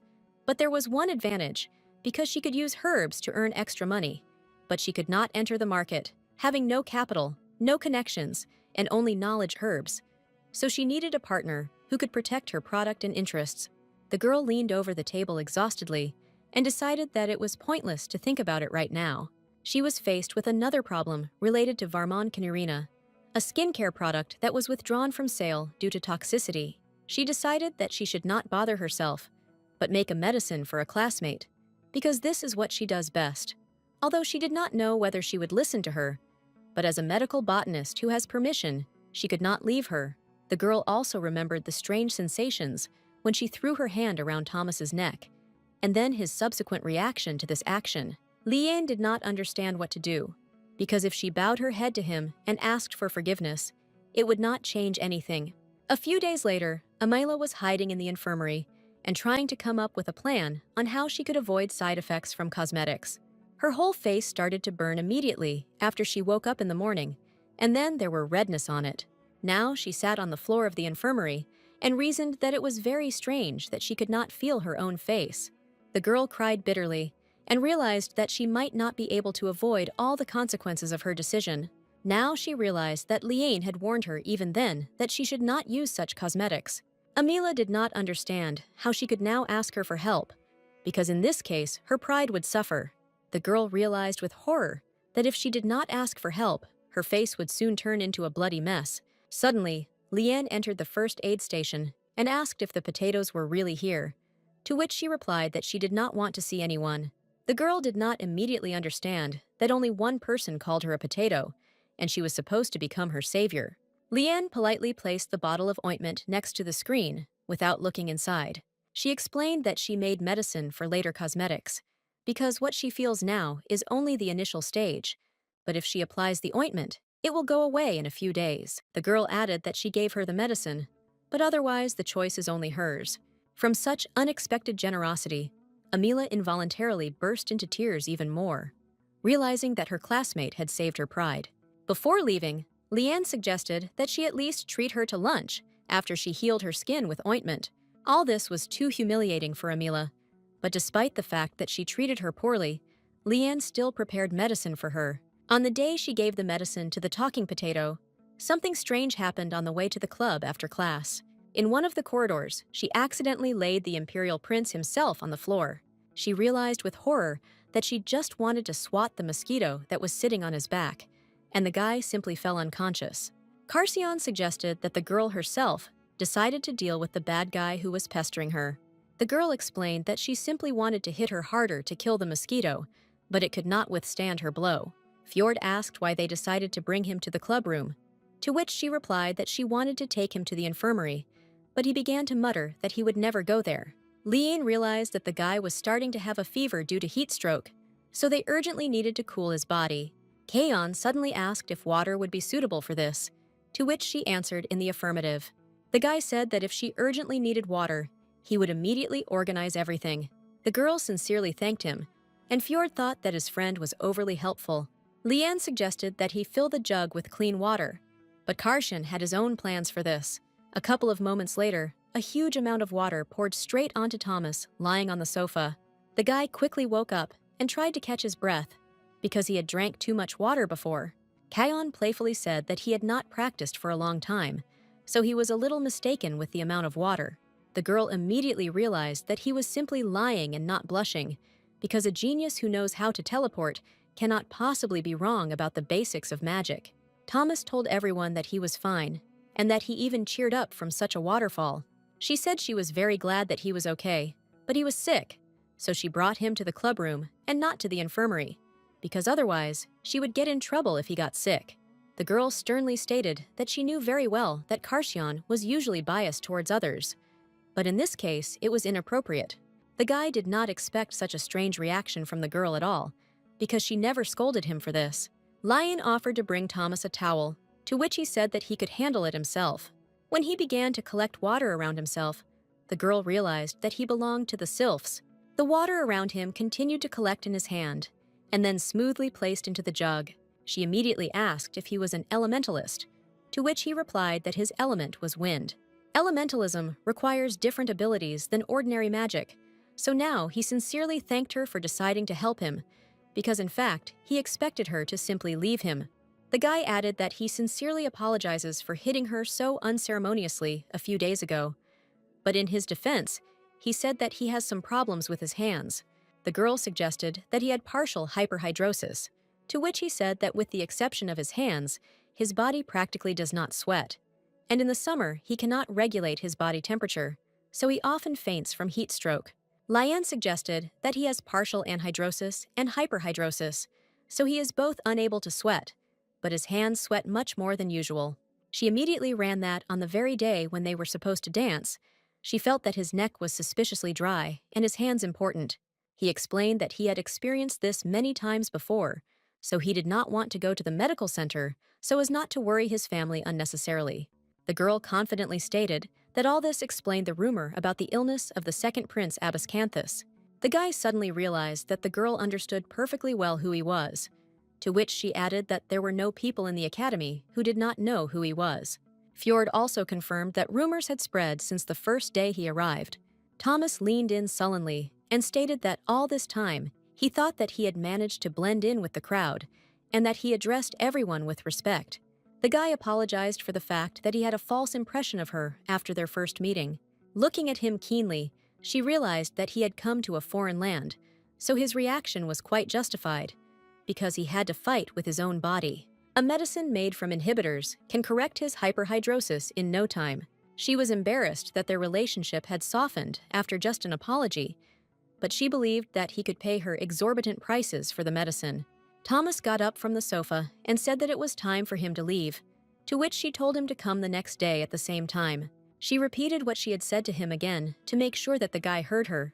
The prince thought that it was really not easy with her, but after their conversation, he wanted to know more about her. Lian quickly decided that it was time to stop thinking about the lucky prince, because she still had one problem. Karshan sat on the floor the whole time, not realizing what was happening around him, because the thoughts that she had scared him were still spinning in his head. The girl slowly approached him and asked if he was okay. The guy suddenly revealed that he is trash and does not deserve to exist in this world. Lian knelt down and told him that he should calm down, because she wouldn't hate him because of some little thing. He explained that she might get into trouble because of him, because he couldn't control himself. The girl asked him not to attach so much importance to her words, because nothing bad had happened. Karshan suddenly burst into tears and said that he was very sorry that he made her worry. But she was absolutely right that because of his jealousy, she was constantly getting into trouble. So he was prepared for the fact that she might hate him. After these words, he bowed his head down again, not wanting anyone to notice him in this world. She didn't want him to lose heart at all. But at the same time, she didn't know what to say to him to lift his spirits. When she was little, her father often talked about how, when her mother was angry, he just did everything to make her feel better. But when he was angry, her mother knew a trick. He said that she kisses him quickly, because if you kiss him quickly, it can immediately lift your mood. The girl suggested that her mother uses the magic of a kiss, which can heal everyone around her. After that, she also decided that she would kiss everyone, so she immediately began giving kisses to the duck and flowers. Now it seemed to her that little Lian should kiss the big pink kitten on the forehead. In fact, she kissed the immobilized Karshon on the forehead, who did not at all expect her to do this. The girl did not immediately realize what she had done now, and what would await her in the future after this kiss. Lian realized with horror that unfortunately, she had crossed the forbidden line. A few days later, Fjord was telling his friend that he was dirty because he had not washed his face for several days. Karshan confidently stated that he did not want to wash the place where she kissed him. His friend couldn't believe that Kayon would act like a little boy, so he decided it was time to give up this idea. Fjord couldn't bear to look at the state Karshan was in, so he decided he had one last chance. The guy explained that he would immediately show his dirty, unwashed face to Lian, who clearly would not be happy about this. He sincerely hoped that such a threat would have an effect on the love-struck idiot. His friend suddenly asked what else he had besides a handsome face. Fjord said that he didn't know about it at all because it wasn't his face. Carcion suddenly changed his mind and told him that, in this case, it was really worth washing. After class, he immediately found her, after which he bombarded her with questions about what she would like to do and if she would like to get something to eat. Leanne hoped that he would soon forget everything, but this was completely not the case. She understood that he had such a reaction because of the spilled water, but she was still worried, so she could not sleep, and it was for this reason that she did not know how she should feel about it. After thinking a little, the girl began to say that yesterday was not of great importance, which means he should understand this.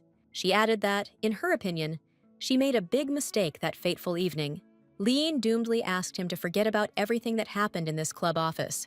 The guy told her that he would never be able to forget about it, because it was the most vivid memory of his life. He explained that he was already regretting his decision to wash his face this morning. The girl tried to figure out how to change everything, because she wanted to run away from them so as not to talk about this topic anymore. Her prayers were answered, and Thomas entered the room and asked if anyone was inside. She joyfully jumped up from her seat and declared that he could pass, sincerely glad that he was finally useful to her. The prince asked if he had interfered with their dialogue, to which she replied that he had come just in time. Thomas was scared because Carcion looked very mysterious, and Kion himself sincerely enjoyed the fact that she kissed him. And now he doesn't care about everyone around him. Leanne quickly found some medicine in her bag and said that was what she wanted to give him. She explained that she had created a cure for hyperhidrosis that would solve his problem with profuse sweating on his hands. The girl added that if he applied the ointment as a cream once every 3 days, the sweating would decrease, and then the use of the medicine could be reduced to once every 2 weeks and then to once a month to gradually improve his condition. The guy couldn't believe what he heard, so he asked him if his hyperhidrosis could really be cured. She said that the sweat from his palms would simply be redistributed throughout his body, so if he slowly adjusted the amount of sweat in his hands and changed his activity, it would be released in other places. Leanne told him that he just needed to artificially induce it in another place with the help of medicine, and then the whole body would sweat evenly. He was interested in the question of how many people were involved in his treatment, to which she playfully asked if he really wanted to get the coveted medicine. She explained that they were going to give it away for free, but it was his choice to believe her or not. Since childhood, he was surrounded by doctors and scientists who were looking for a cure, but none of them could cure him. Those who tried with conviction, as well as those who flaunted their knowledge, ended up being driven out of the castle, so it quickly gave up. He was tormented by doubts, but still he wanted to sincerely trust her and try her miracle remedy. Thomas bowed to her and said that he would definitely take it, after which he asked how much she had in stock. The girl said that she had made only a small bottle for him, but he could return to her when the product ran out. Carcion watched carefully as she handed him the bottle of medicine, hoping that their hands would not touch. The guy said that he sincerely believed that it would work, to which she replied that it could not fail, because she herself had personally prepared it. Thomas began to make excuses, saying that he meant that it was very cool that she was creating her own medicine to help others. Then, he suddenly asked her where she sweated most often, and then suggested that she sweated most where her skin came into contact with her clothes. It was as if a fire had formed around her, but Leanne angrily asked what he had just told her. The guy realized that absolute stupidity had occurred again, but a teleport had already formed behind him. A few moments later, the prince disappeared from the clubroom, and Carcion snapped his fingers smugly. He immediately began to offer his forehead to her, saying that he had finished well with him, so he decided to help him get out of the room. But for this, she had to kiss him on the forehead again. The resilient air of the Duke said that if she did not want to kiss him, then she could go on a date with him, because she promised him. He reminded her that when he gave her a box of chocolates, she promised to take him to dinner. Leanne thought that she didn't even expect this to be a date, because she just wanted to treat him. She understood that if she stayed in the club, then everything would remind her of the recent kiss, so this definitely needed to be blocked out by other events. The girl explained that they were not going on a date, but just to have a delicious meal together, and that it didn't mean anything. Seeing how much he wanted it, Leanne firmly decided that they would go right away. The guy told her that he was not at all ready for this, but she again reminded him that this was just food, not a date. she casually told him that he shouldn't be so nervous, because it wouldn't be the last time. It was as if Karshan was struck by lightning, because even in his wildest dreams, he could not imagine that she herself would say these words. The Duke's heir was pleasantly surprised, and tenderly said that he hoped they would not stop there. Lien quickly realized that she had again said something completely wrong, which meant that he would again be inspired by hope. The shopping district around the academy was full of expensive shops, because many promising heirs of aristocrats lived there. But she chose a restaurant that was considered the most delicious establishment in the area. They had a little trouble before entering, but they still managed to get a table. The guy was worried that this place was too expensive, so he constantly offered to pay for her instead. The girl explained that this time Thomas would pay for everything, because she was spending the money she received from him. She assumed that the entire dinner did not have to be paid for entirely by her. The girl said that they got a good table because they could watch the sunset, to which he replied that he sees this sky every day at the academy. But today, it seemed special to him. Lien confidently confirmed his words and suggested that the evening was truly special. She said that she was very glad that they came to this establishment because she had always wanted to visit here, to which he explained that she just needed to tell him about it. Then they could come here at any time. The girl understood perfectly well that if she told him about this, he would simply rent or buy the entire restaurant, so she said that she just wanted to come when she had the opportunity. The guy said that he always believed that she did not care about money, because she calmly received and spent it. Lien explained that her aunt never deprived her of pocket money, and when she was little, she often collected herbs for the villagers. Karshan listened to her story in surprise, and she continued to talk about how, as a child, she lived with her parents in a small village, but they died early, so her aunt took her in. She added that there is no need to be sad about this, because her aunt and uncle are wonderful people, and the death of her parents was too long ago, but she still comes every year and lays flowers on their anniversary. In fact, the guy knew this story for a long time, thanks to the fact that Jane told him about everything. He also checked her background, so everything was already reported to him. But the reason he listened to Lien was as simple as possible. All Karshan wanted was for her to personally tell him the story of her life. At that moment, for the first time, he felt that the information he had received was just words. But when he heard the story from her lips, the information made sense and penetrated into his heart. He realized that Lien loved his aunt very much, not only because she was caring and supportive. When she talked about her aunt, her expression became very soft. But if this conversation had not happened, who would never have known this about Lien? He kept thinking that he could listen to her endlessly, memorizing every little detail about her life, and then he decided that he wanted her to talk about him too. Karshan concluded by saying that by helping her aunt with herbs, she was able to become who she is now, to which she answered in the affirmative. In response to his question about whether her aunt was a traitor, the girl said that in fact, she was an aristocrat, because her family was very rich, so her aunt was engaged in investments, but did not trade. She understood perfectly well why he thought that, since most commoners who enter the academy come from wealthy merchant families. She had a slightly unusual case, but she wasn't going to go into detail. In fact, she was a commoner by birth, but her mother and aunt were daughters from the armory aristocrat family. Her mother never became a lady, preferring to focus on studying medicinal herbs rather than her duties, but her aunt became the head of the family, being a weak woman at the same time, so she brought her son-in-law to run the estate with him. Later, her mother fell in love with her father, who was from the Abascant Empire, whom she met while studying medicinal herbs. It was customary for citizens of the empire to inherit their father's surname, but her father had no surname. In his empire, most commoners didn't have a last name, so anyway, because of this, she became a commoner with noble roots on her mother's side. The girl thought that her aunt was going to adopt her, but she shouldn't have told her friend about it. The guy quickly noticed that the expression on her face had changed, so he asked what happened. Lien jokingly told him that she was just remembering her childhood, but in reality, she was confused in her own thoughts. She said that she usually studied herbs from books, and if the name of the herb was not in the book, but she had heard about it, she would look for it anyway. The girl explained that sometimes she asked her aunt to go on a picnic, and when they went out of town to another region, she dug up a lot of plants that could only be found there. Karshan suggested that it was an incredibly exciting activity, and it immediately became clear that her aunt loved her very much. Lien said that they had been talking only about her for a long time, but he assured her that he only wanted to listen to her. She invited him to talk about his family too, because he also most likely had something to tell. Their conversation was observed by the femme fatale, who could not believe what she was seeing with her own eyes. She quickly walked up to their table and exclaimed that it was a great coincidence that she had met him in such an establishment. Lian asked if he really knew this woman, because he did not react at all to her presence. The guy calmly explained that he had absolutely no idea that she was like that.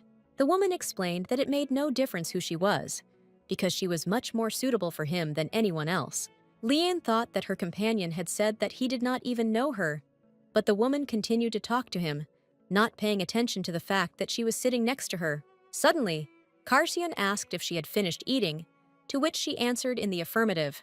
The woman, meanwhile, said that she had heard rumors about the academy, and that when she heard them for the first time, she thought it was very strange. She carefully looked at the girl sitting opposite her and said that she now understood what was being discussed.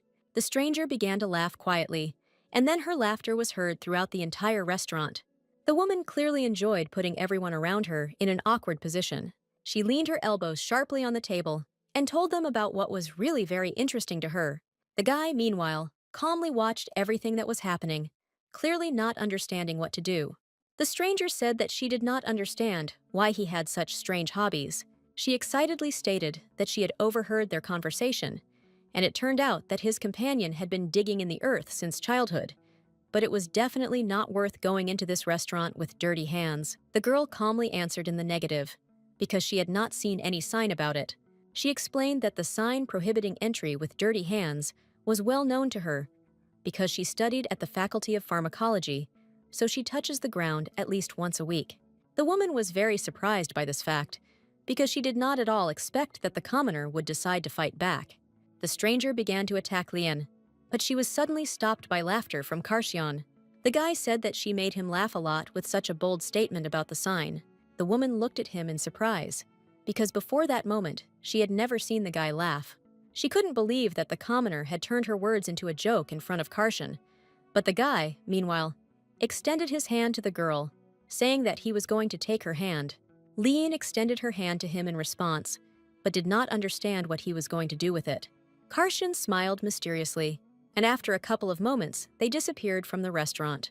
After just a couple of seconds, the two of them found themselves floating in the sky, which was full of bright sunset colors. He apologized for it being the first place that came to mind, but he promised they could get down quickly. This was not the first time the girl had teleported, but she could never have imagined that she would be able to fly through the air, her heart pounding from the beauty of the landscape. She asked who this girl was, and whether it was possible to just leave her, to which he promised her that he would completely figure it out on his own.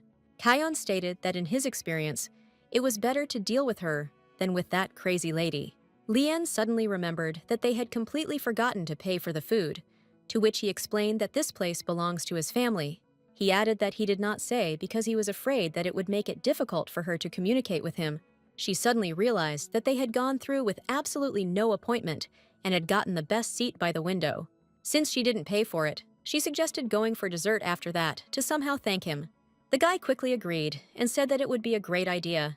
They came to one of the bakeries, where she said that she had also long wanted to come to this place that Jane had talked about. Karsian looked around carefully and then stopped his companion, who was going up the stairs. He asked her to take his place because he needed to go to the restroom. In the dim light of the tavern, his face looked very cute, but still worried. The girl did not go into details, so she simply told him to quickly return to her. She quickly found a table by the window, which overlooked the city at night. After some time, Karsian approached her, carrying their order with him, saying that he had stopped by on the way and picked it up.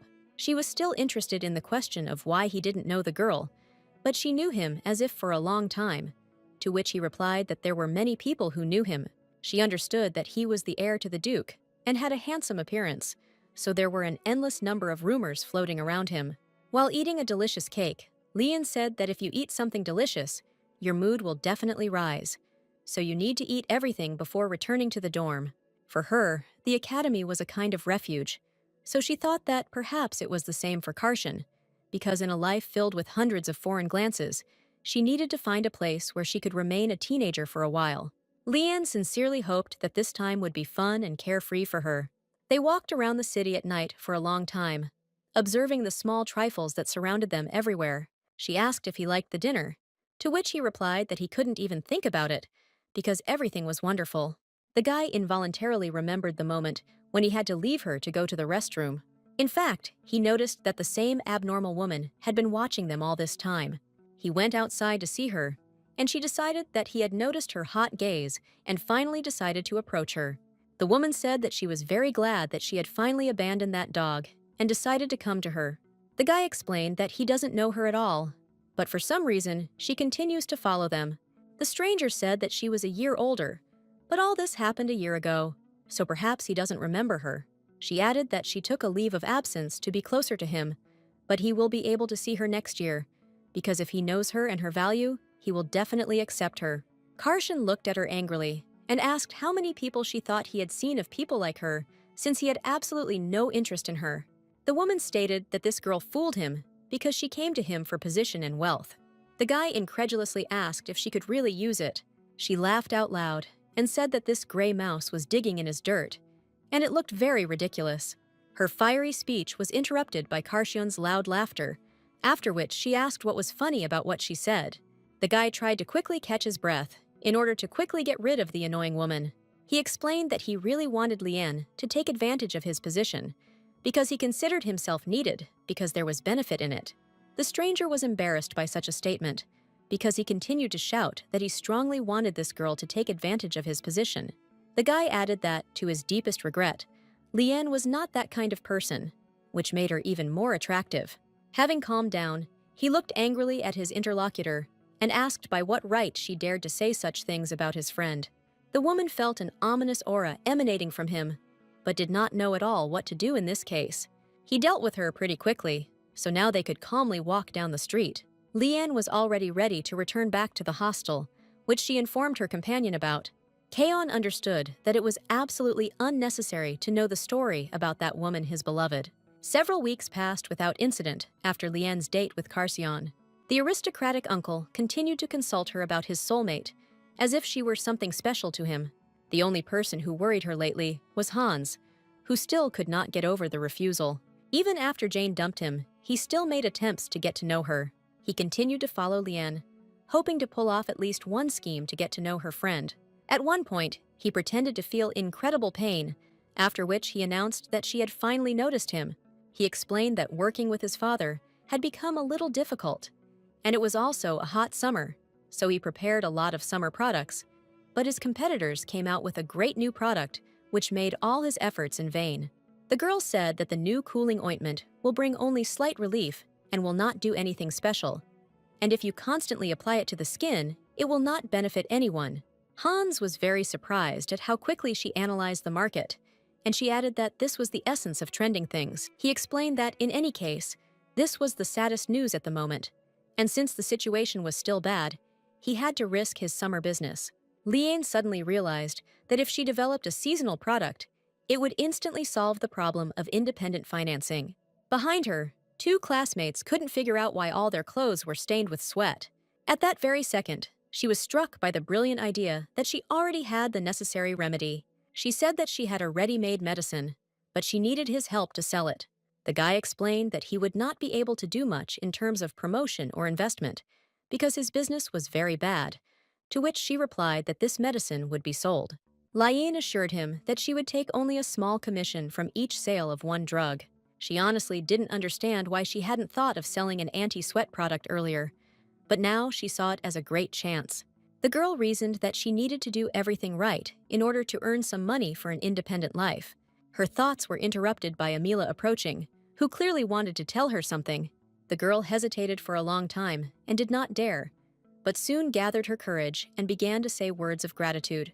Liane had already completely forgotten about her because she had prepared the drug a long time ago and given it to her, but she recalled that the talking potato developed a rash after using the cream, but the medicine she gave her still helped. So now she said that she is very happy that her face is finally okay. Amala practically burst into tears and screamed at the top of her voice that she was very grateful for her help. Her two friends began to whisper nervously, because all this meant that the girl accepted the commoner as an equal. Liane explained that she didn't need to pay with food, so a simple smile would do. Amila started talking about how she would definitely become her fan starting today. Hans asked if there really were any disagreements between them, to which the girl replied that he should just forget about it. During club activities, she asked Thomas to just help her instead of money. She explained that she was going to sell the hyperhidrosis medicine she had given him, but she needed hands that could handle the herbs carefully. The guy told her that his problem was practically solved, and it meant too much to him to just refuse his well-deserved payment. The girl said that she was just a student, but even though she suddenly had a lot of money, she still should have earned more. She decided that she needed to learn how to earn money gradually, but for this, she did not need help from him. Thomas immediately stated that she was not someone he could convince with words, so he would be happy to help her, especially with herbs. The guy assured her that he had learned a lot from his elf mother, which greatly surprised her. He explained that he was only half elf, and the other half he was human. The prince said that he is not particularly like his father, but he inherited his talent as an elementalist from him, so he learns very quickly when it comes to nature. Leanne suddenly understood why he was so angry when she wanted to pick a flower, because the elves had a love for nature. She assumed that she had just heard one of the secrets of the Abascanthus house, because it is unlikely that many people knew that the future emperor was half-elf. Carsion suddenly appeared between them again, who immediately interrupted their pretty dialogue. The guy explained that he also really wanted to help her, and would also try to do everything he could. Thomas informed him that herbs for medicine required a subtle and gentle touch, and given his short temper, Carsion was clearly not cut out for the job. The guy glared at him and said that all he had to show him was his short temper, but his touch was none of his business. Lion immediately intervened in their conversation and tactfully separated them in different directions. She explained that the more hands the better, so they need to work together. The girl said that she would give them the same number of tasks in order to adjust them depending on their effectiveness. Carsion explained that he is ready to give her endless efficiency because he wants to be the only and best for her, so he will do everything in his power. Without thinking twice, the Duke's heir decided to get to work and flew straight out the window. Thomas approached her and said that he apologized in advance, that he had gone off topic, and even though it was so long ago, he needed to say it. The guy just started talking about how Carsion treats her in a special way, but she abruptly interrupted him and said that she understood everything perfectly. Watching Kaon move away towards the mountain, Leanne said that it was very strange that he only heard about it, because the whole academy knew about it. He asked if everything was really okay with her, because the heaviness in her heart sometimes becomes poison, and the overgrown rosebush is always full of thorns. The girl leaned on the windowsill and assured him that she would handle it, so he shouldn't worry. Thomas wearily said that in this case, he had no doubt that the one who had flown away had already arranged everything. The guy promised her that he would come to her every day, starting from the next day, to help in her production. She answered him that she, too, would always be inside the club, and soon it would become much noisier. Their conversation was overheard by Fjord, who was a little upset by her answer about Carsion. He said quietly that Thomas only found out her true emotions and immediately hurried to leave, and he himself would never have been able to do that. The next day, Leanne told Hans about her brilliant plan, who immediately supported her. The guy already imagined that the antiperspirant would become a hit of the summer, and he had such a rare opportunity to sell such a valuable product. He was babbling about how, like she said, they needed to target the younger crowd, and he knew the dealer on the Academy shopping street well, so they needed to release a small batch and see how the market reacted, and then organize a serious business. Hans suggested that it would be a little expensive, but the bottom line was within their loss range. And besides, modern buyers prefer scarce goods, so this would not be a problem, and then suggested raising the price a little more. The girl told him that she didn't understand much about this, so she left him the opportunity to figure it out on his own. The guy joyfully shouted that he understood business and accounting, so he would show her an excellent result. And when she asked why he ended up in herbalism, he explained that he initially wanted to go to business school, but his grades did not allow him to do this. He informed her that he had heard that all medicines had to be made by hand, but he knew that he would not be able to help with their production, but he could participate in the collection of ingredients, to which she replied that she already had a quality workforce. Leanne understood perfectly well that the guy would quickly break if Carsion stood next to them. In the clubroom, a violent confrontation began between Thomas and Carsion. Kion said that the enemy had just stolen one plant from him, which means he was going to win through theft. To such an attack, Thomas replied that this was not theft, but a choice based on work efficiency because he could do it much faster and therefore must help the enemy do his job. The girl understood that they were both amazing workers because they were extremely fast and impeccable. Thomas has been working with plants since childhood, and Karshan only looked once at how to do it correctly, after which he himself became a professional. Leon quietly apologized to Fjord for making the clubroom never quiet. The guy answered her that everything was fine, but he himself thought that even though his friend was an idiot, he still didn't want to come between them. Seeing that he had nothing to do, the girl quickly invited him to help her clean up the room. Out of surprise, Fjord dropped one of the bottles directly on the floor, causing it to break and scatter in different directions. She wanted to scold him, but at that time, Karsion and Thomas shouted joyfully that they were already finished. While she was dealing with the noisy workers, the guy quickly knelt down to remove the broken bottle. The girl thought that they needed to replenish supplies because she did not want to search for the plant too often.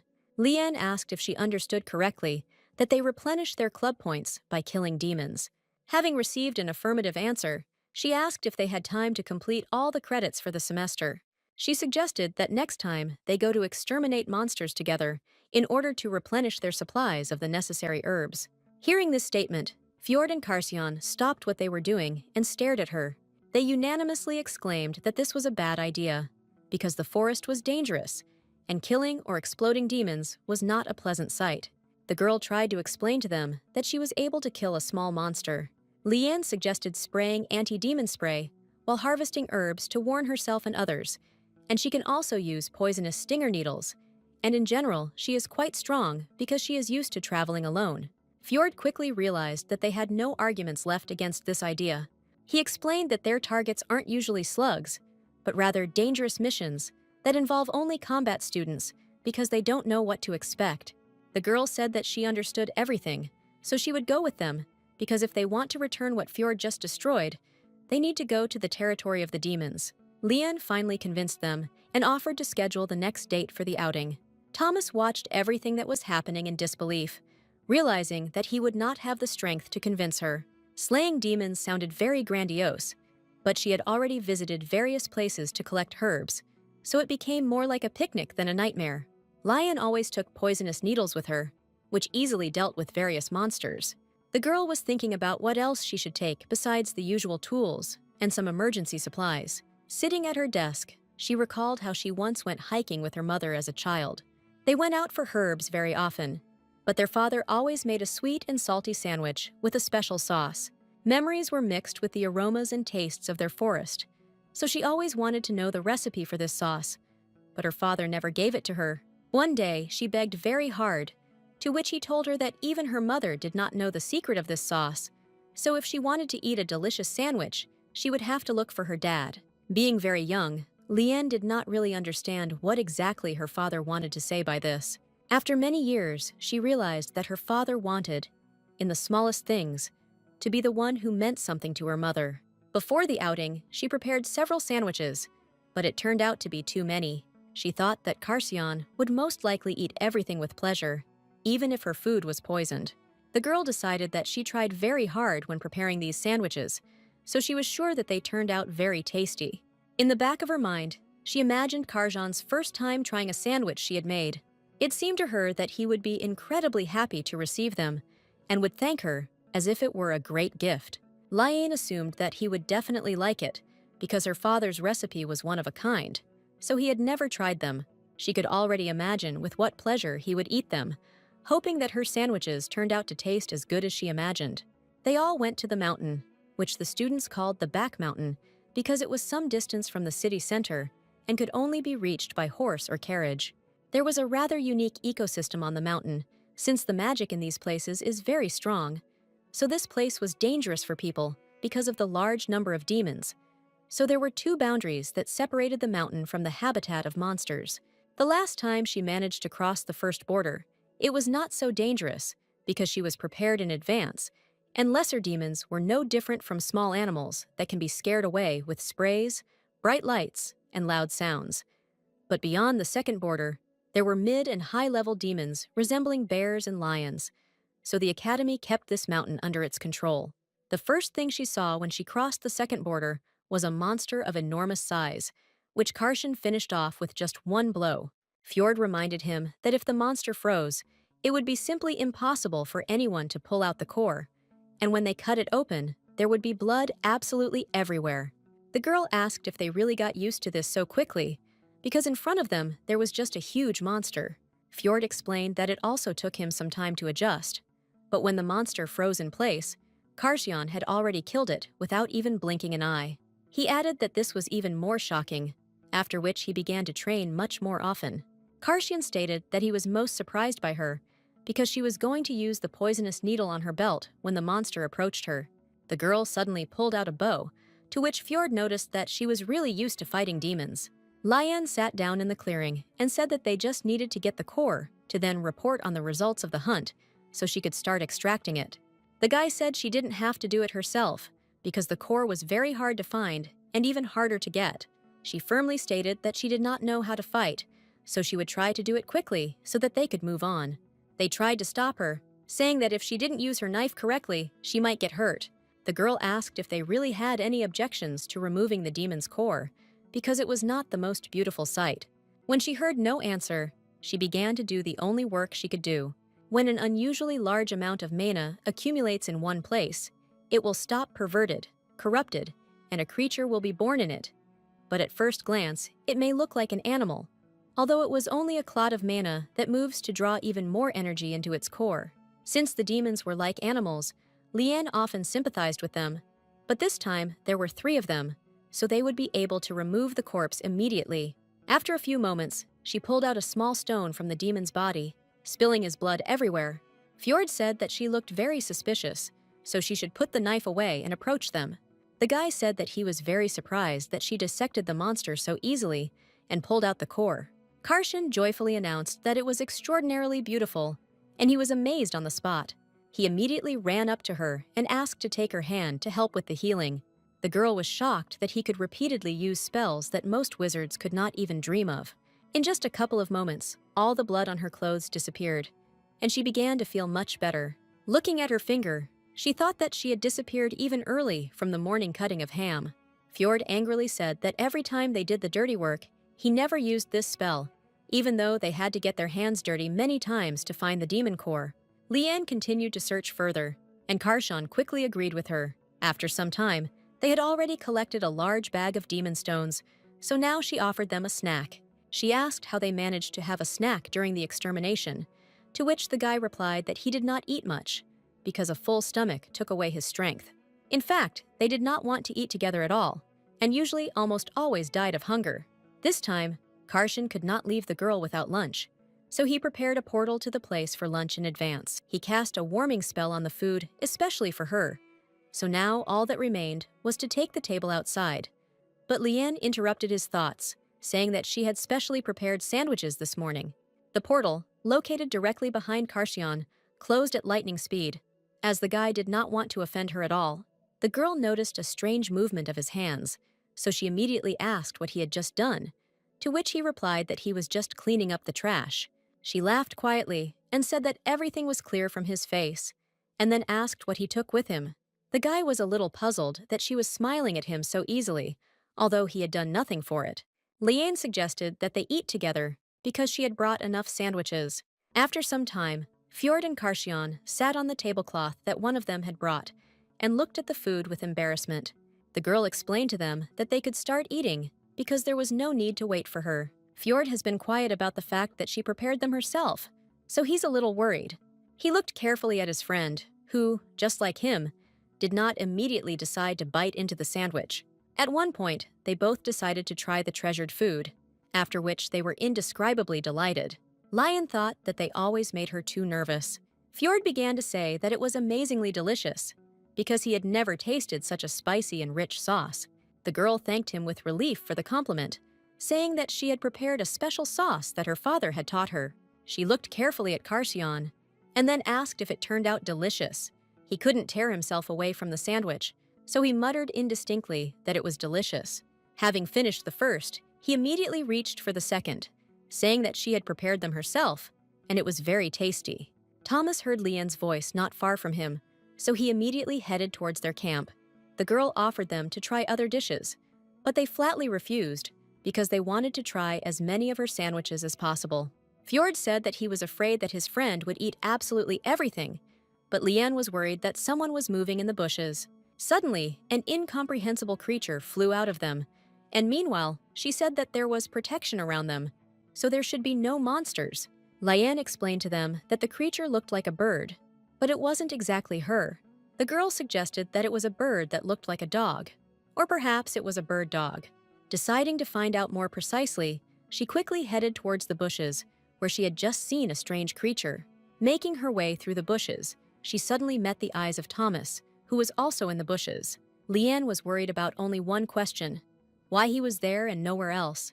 Karshan immediately began angrily asking if he was stalking them, to which Thomas replied that he was just out for a walk. The guy asked if he himself had come all the way from the academy to this place, to which he replied that he just liked to walk. The prince was interested in the question of why they were sitting in the most dangerous habitat of demons beyond the second border. Kaon explained that they were having a dinner, to which the newcomer stated that he did not want to disturb them. Karshan angrily stated that they only brought enough dishes for 3, so there was no room for him. The girl suggested that he try the sandwich because he could eat it with a napkin, but to do this, he needed to wash his hands. In response to his statement that he did not want to disturb them, Leanne explained that he would not interfere and that there was no need to pay for the food because she had prepared it herself. Thomas immediately agreed to eat it, at the same time taking back his words that he was not hungry. She objected that there were quite a lot of sandwiches, so they could share with everyone. Karshan started ordering Thomas around, telling him that he should take the smallest sandwich. Leanne decided to continue searching for the strange creature, so she was again able to see something black in the bushes. Kaon was immediately next to her, trying to protect her from what was trying to hide in the bushes. There was no stopping her, but Fjord shouted after her that if the creature was able to cross the border of Karshan, then it was an unusual creature, so she should stay in the camp. The girl quickly got to the required place, after which she told them not to worry. A winged puppy jumped out of the bushes and immediately began to lick her. She told everyone that she was right, because this is really a bird dog, albeit small in size. All 3 guys were watching how cute she looked and were also jealous of the puppy that was in her arms. Thomas reported that he had heard that sometimes beast-like creatures are born without the desire to destroy, but such creatures are usually quickly killed off by other demons. He continued to talk about how they were beyond the second border, so she should be careful. The prince said that he did not quite understand this, but unprepared people like Leanne should not come into such a thicket, because the records at the club were filled with so many of them. He assumed that Karshan was simply obsessed with Leanne, so he constantly wanted to be near her. The girl interrupted him, saying that she herself insisted on coming to this part of the forest. The prince informed her that she had a surprisingly childish side that he had not seen before. Fjord said that he was not going to challenge her decision, but he was a little worried, so next time they would need to find another way to get medicinal herbs. To her question about whether she really failed to convince them, the guy replied that they all did not want to take her with them, because every time there is an option with a bad outcome. He added that Karshan understood this very well, so I did not want to take her with me, to which she replied that it was not at all fair on their part. Kaon embarrassedly stated that he understood her self-confidence, but poisonous needles are a close-range weapon, so if you get too close, who will be able to attack her in an instant? The girl did not contradict him, and stated that this was really her mistake, but then decided to show them her device. She took out one needle and said that it was not some rare poison on it, because anyone in the botany class could make it, but she was using a particularly deadly one. Karshan immediately began to panic, trying to persuade her to put the weapon back in place. Leanne asked how long they thought it would take for the substance to take effect, to which Fjord suggested about 1 minute. She said that as soon as the poison enters the body, it immediately paralyzes the entire body, and this remedy also destroys the creature's mana, so the larger and more powerful the monster, the stronger the effect of her needle, with which she can kill any enemy within 10 minutes. Fjord said that he would never have thought that a simple needle would be so effective, and then asked why she didn't want to put something like that on sale. The girl explained that this poison is used only in the school of herbalists, because if it is used incorrectly, then the person himself will not be safe, since the solution is not so easy to remove, and it can be smeared throughout the house. Karshan assumed that she was also in danger then, but she tried to reassure him by saying that she had a resistance to this poison because she had gradually built up an immunity to it. She added that not everyone is able to remove a little poison for themselves because its production requires a lot of time and precise dosage, so such a product was not sold on an industrial scale. Lian looked at Karshan and asked why he was still nervous, and she thought that at this rate she would not be able to join the next hunt. Thomas was the first to say that he trusted her completely because she changed it like no one else. So if the product was made by her personally, then he had absolute confidence in it. The girl was glad that she was able to convince at least one of them not to doubt her. Fjord and Karshan immediately realized their mistake, so they remained awkwardly silent for a while. Kaon explained that he trusted her, but he did not know enough about poisons to be confident in their safety. Deciding that this was the only problem, Lian decided to demonstrate her resistance to the ranks with a single prick in her finger. While she was talking about how she had already developed enough immunity and that she didn't have an antidote with her, Karshan suddenly appeared in front of her and covered her hand with his hand. The deadly needle pricked him, after which a drop of blood immediately flowed from his arm. Karshan only had time to ask if she was hurt, after which he began to fall right on top of her. The girl tried to catch him, and all the other participants in the hike immediately ran to them. Within a couple of moments, she was rushing through the forest, breaking off all the branches in her path. As soon as she injected him, she immediately tried to shout to him, while the others, meanwhile, tried to find an antidote. The harsh branches left deep cuts on Lian's skin, but she did not notice them at all. Thomas immediately decided to move Karshan to the academy because he knew that the antidote alone would not be enough. Remembering all this, she continued to run through the forest, stumbling over roots that suddenly emerged from the ground. The puppy also watched as she hurriedly talked about how when she got to the academy, she would immediately start working on the antidote. The girl blamed herself entirely because she knew very well how much he cared about her. Holding the bruised area, Lian continued to run to the academy, realizing that she had committed a reckless act. The next time she faltered, she was caught by Fjord, who asked her to calm down. The guy explained that they would soon reach the road, where the carriage they arrived on was already waiting for them, so he would help her get there. The girl sincerely thanked him, thinking that she really shouldn't have reproached herself. She understood that she needed to return to the academy as soon as possible and think through the sequence of actions to create an antidote, because they could not lose a second. Fjord cut the reins of the horse, after which he picked up the girl and sat straight on the horse. He shouted to the coachman that he would borrow his horse for a while because the matter was urgent. Lian thought only that Karshan had to be safe under the supervision of nurses. Fjord realized with horror that her heart was occupied only by Karshan, and that there would never be a place in it for him. Kayan woke up sometime later in the first aid post, trying to figure out whether he survived or not. He remembered that he had been pricked with a poisonous needle, after which his body instantly froze. Turning over on his side, he tried to understand who brought him to the academy and whether Lian was worried about him. The guy suggested that she probably even cried, and he didn't want that at all, but he would be happy if she cried because she was worried about him. Suddenly, a girl ran into the room, so he immediately sat up on the bed. After some time, he carefully examined it and was shocked that it was all covered with scratches. He looked into her eyes with horror and realized that she was very worried about his condition. Karshan jumped out of bed and ran up to her, asking her how she was able to hurt herself like that, and then offered to heal her. Lian tried to hold back her tears, so she didn't answer his questions for a while. Gathering her will into a fist, she began to ask why he was only interested in her pain and did not think about his wounds. The girl loudly and furiously declared that he was an absolute fool for doing this to himself. Tears welled up in her eyes, but she continued to ask him why he only thinks about her, because she was very scared when he fell. Lian sniffled and repeated that he could really have died if they had been even a minute late. She understood perfectly well that he was not to blame for anything, but at the same time, she could not help but feel grateful that he was alive. The girl looked at him and thought that she was very scared that something might happen to him.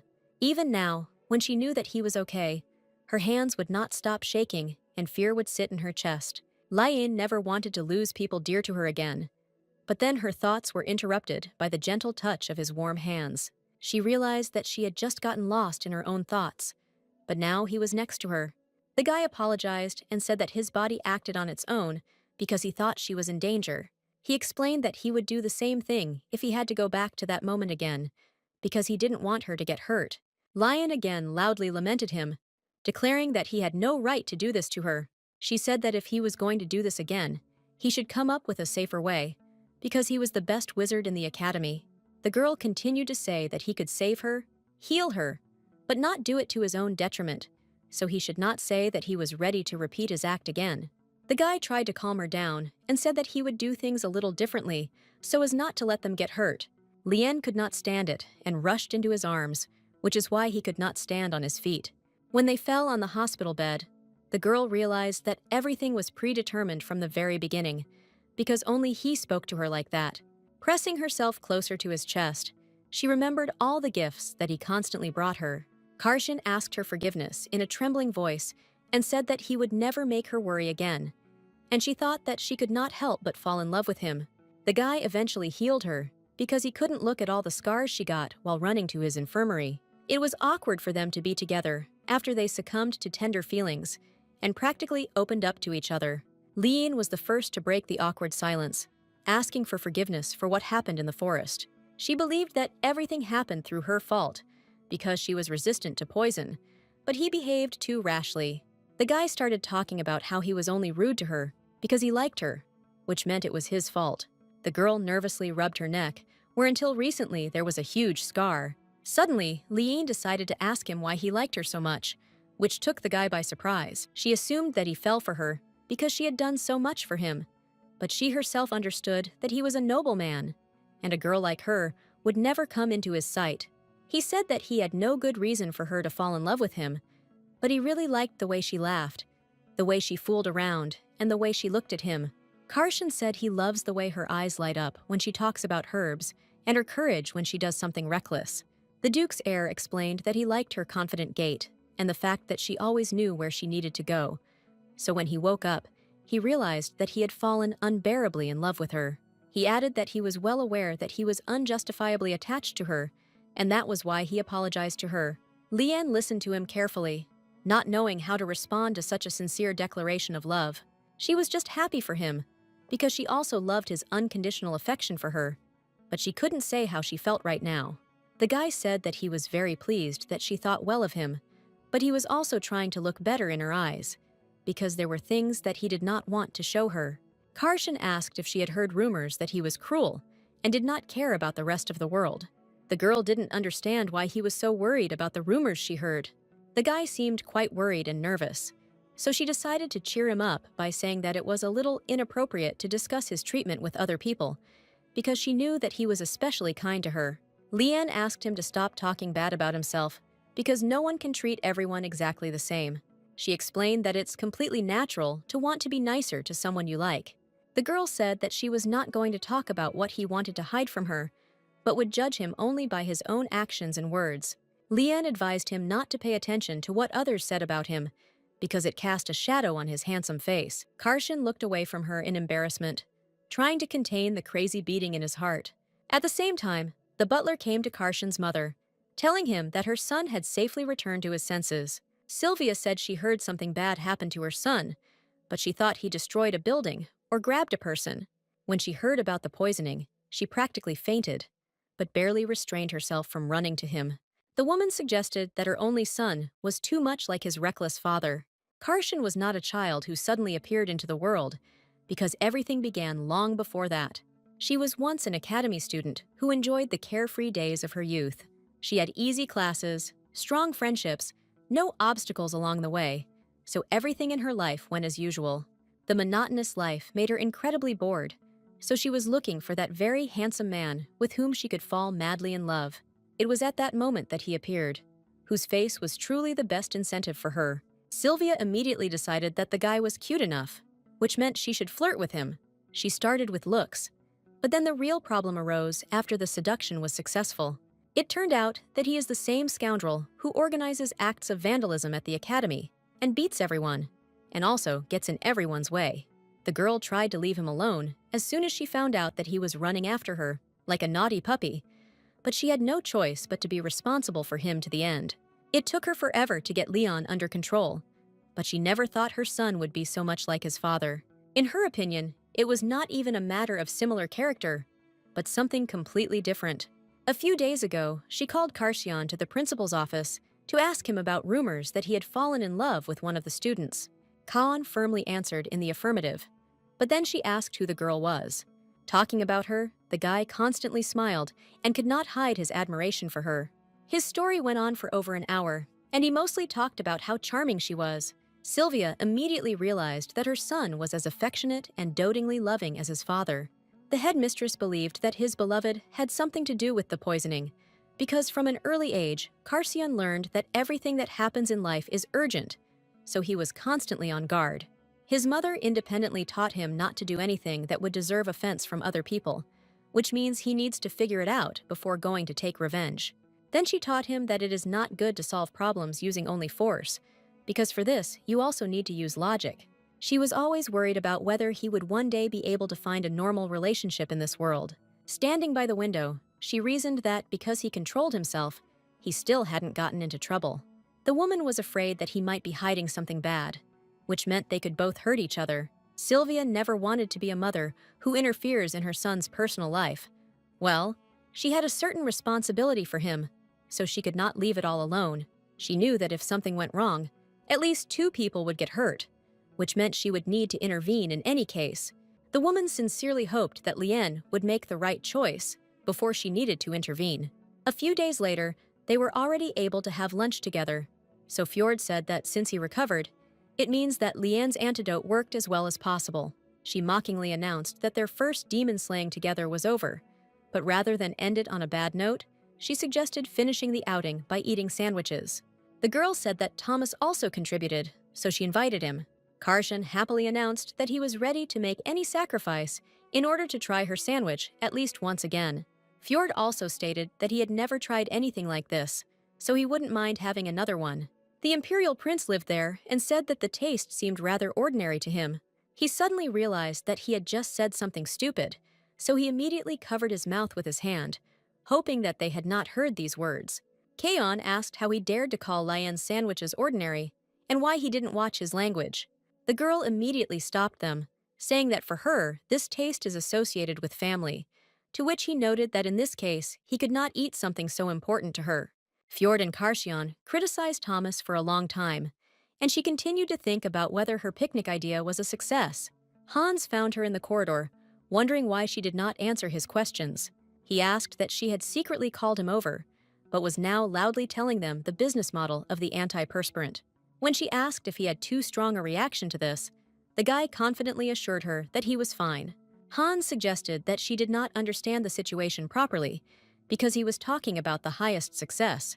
He said that she went beyond his expectations, so he goes crazy trying to save everything. But sometimes this requires paying many times more than planned, and if someone finds out that it is she who is preparing the potion, then they can come after her, the whole school will come. The girl suggested that in this case, it would be worth simply increasing the quantity of products produced. The guy explained that the quantity would still be limited, because cooking a few more pieces would not correct the situation. Lien explained that he could do as he saw fit, because she didn't understand this at all. He asked why she didn't seem unsure of herself, because if their company took off, then she should be nervous about the fact that it was her brainchild. She stated that she did not have a very good sense of reality, but since he told her about the cost of the goods without concealment, then she could trust him. The girl said that she had absolutely no one to ask for help with the sale except him. Lien asked if he would mind if she called her friend for a second, to which he replied that they had already finished talking. A couple of moments later, a winged puppy was already flying towards her, happily flicking its tail. The girl deftly caught him, and Hans began to warily ask her if there was a demon in her hands. He added that he had no idea that she was so unusual, but she tried to calm him down, saying that this demon would not harm him. She explained that she fed him once, and since then, the puppy has followed her everywhere. But if he were a real demon, he would not be able to go abroad. She did not answer the rest of his questions, so he was again surprised that she knew nothing about him. Lien suggested that he had gained a little weight since the last time, and the guy realized that she was really defenseless. Suddenly, the puppy noticed a stranger next to its owner and began to growl aggressively at him. Hans asked if her dog was a little ignorant of the people around her. She explained that the person next to her is very weak, and this is normal. But if another person attacks him, the guy will be destroyed. He asked if his name was really the bird dog, and if she had never given to animals before. The girl asked if he really wanted to say that she shouldn't come up with a nickname for the puppy. She said that she called him exactly what he really looked like, but now she needed to give him a suitable name. After thinking a little, she named him Timmy, considering that this name suited him best. When Hans asked what this name meant, the girl admitted that she simply looked at the sky, and this name was the first to come to her mind. The guy took a deep breath and stated that it was still much better than the bird dog. At the same time, at the academy, one of the students was shaking with fear in the translucent corridor. Another approached him, saying that he had arrived at the meeting place on time. The shaking guy asked if he had brought what he needed, to which he replied that the money was in advance. Having received the coveted coins, the guy grinned smugly and said that this was the right price for the goods. He carefully counted all the coins and stated that he had given him a little more than the market value of the drug. The guy asked him to quickly give him the necessary medicine, after which the merchant began to take out a bottle of the drug. He was holding antiperspirant in his hand, prepared by Leanne herself, but very few people actually knew who the supplier was. Having received the coveted potion, the guy happily spoke about the fact that he finally had it in his hands. Autumn had come, and in one of the parks of the academy, a girl was sitting, carefully wiping her ring. High school students walked past her and mockingly said that she had been doing this all day for many years. One of them suggested that she was possessed, so he wanted the other to buy her a new ring. Suddenly, Leanne intervened in their conversation, asking them if it really looked that strange. She stated that a person has the right to do what is really important to him, regardless of other people's opinions. The girl was confused because she saw the famous Leanne in front of her for the first time. Leanne said that they themselves do not understand what is causing her harm, saying that she is acting strangely. The two guys immediately decided to retreat, but one of them still continued to be indignant that he had not said anything bad. The girl got up from the bench and thanked the savior for her help, to which she replied that they were bothering her, so she decided to get rid of them. The unfamiliar girl silently examined her from head to toe for some time, but eventually introduced herself as Nancy. She explained that the ring was the last gift from her grandmother, so she wants to wear it forever. So she tries to be as careful as possible with it so as not to lose it. Nancy said her hands constantly sweat, so she wipes her ring every time she thinks about it. The girl said that she heard that there is some kind of antiperspirant that is very difficult to find, so she now has to clean her ring every day. She added that most likely her new acquaintance might find her strange, but she couldn't help it. Leanne quickly stopped her torment, saying that there was no need to explain herself to her. The girl quickly said goodbye to her new friend, wishing her a good day. Nancy still couldn't believe that she was talking to the famous Leanne for the first time. She went for a walk in the garden, thinking that her savior looked like she was very cold and wouldn't talk to girls like her. Nancy suddenly noticed that she was starting to sweat again, so she decided to wipe the ring again. Leanne became the most famous person in the entire academy due to her many outstanding achievements. She first became famous as a student who passed the infamous translation exam with almost perfect marks. Nancy believed that she must be a genius because basically everyone did what they did because of their parents. When a celebrity walked down the corridor, everyone around them began to make way for her. There was always an exorbitant coldness in her gaze, indicating that you should not approach her. She then became famous for organizing a purge of transfer students because the noble students who bullied her were immediately expelled with all the ensuing consequences. Many whispered that this happened only once in the entire history of the academy, because usually aristocrats did not touch each other. Others believed that the girl could stand up for herself even in such a difficult situation. Nancy saw Leanne often, but never noticed her talking to anyone. The girl heard talk that the terrible and merciless Karshan liked the star. Some suggested that their relationship was a one-sided affair, while others believed that they were dating. Nancy couldn't believe that she was so cold and distant, but she was still able to capture someone's heart. As if adding fuel to the fire, information appeared in the city that Leanne was being pursued by the prince of the Abascant Empire, and sometimes there were even suggestions that she was actually a princess from a distant kingdom. The girl believed that Leanne was the only heir. The bastards threatened her life, because according to rumors, she fled to the academy due to expulsion. But after talking with her, she believed that it was all a fiction. Nancy thought that her idol was indeed a very amazing and warm person. She lowered her gaze to the bottle on the floor, after which she realized with horror that it was antiperspirant. The girl assumed that something happened to him, and someone lost him right in front of her dorm room. Picking up the bottle from the floor, she noticed a tag on it with her name written on it. Nancy screamed that she had no idea who could have left it at her door. Entering the room, she saw her neighbor, who immediately began asking her about what happened. Seeing a bottle of antiperspirant in her hands, the girl went crazy because it was a very rare product. The girl asked where she got it, to which Nancy replied that everything came out unexpectedly. Her neighbor suggested that she had chosen a dark path, but warned her that management had begun to increase surveillance of the black market. Nancy was still trying to understand who the person was who gave her this gift from the gods. My roommate asked if she had heard rumors about who made the antiperspirant. The girl suggested that the supplier was the famous Lian, who lives a couple of rooms away from them. She reasoned that someone had overheard her talking about antiperspirant before it was on the market. Now everything fell into place in Nancy's head, because she literally told her about her problem, after which the girl decided to give her a gift. Holding the treasured bottle in her hands, Nancy did not understand what she should do with such wealth.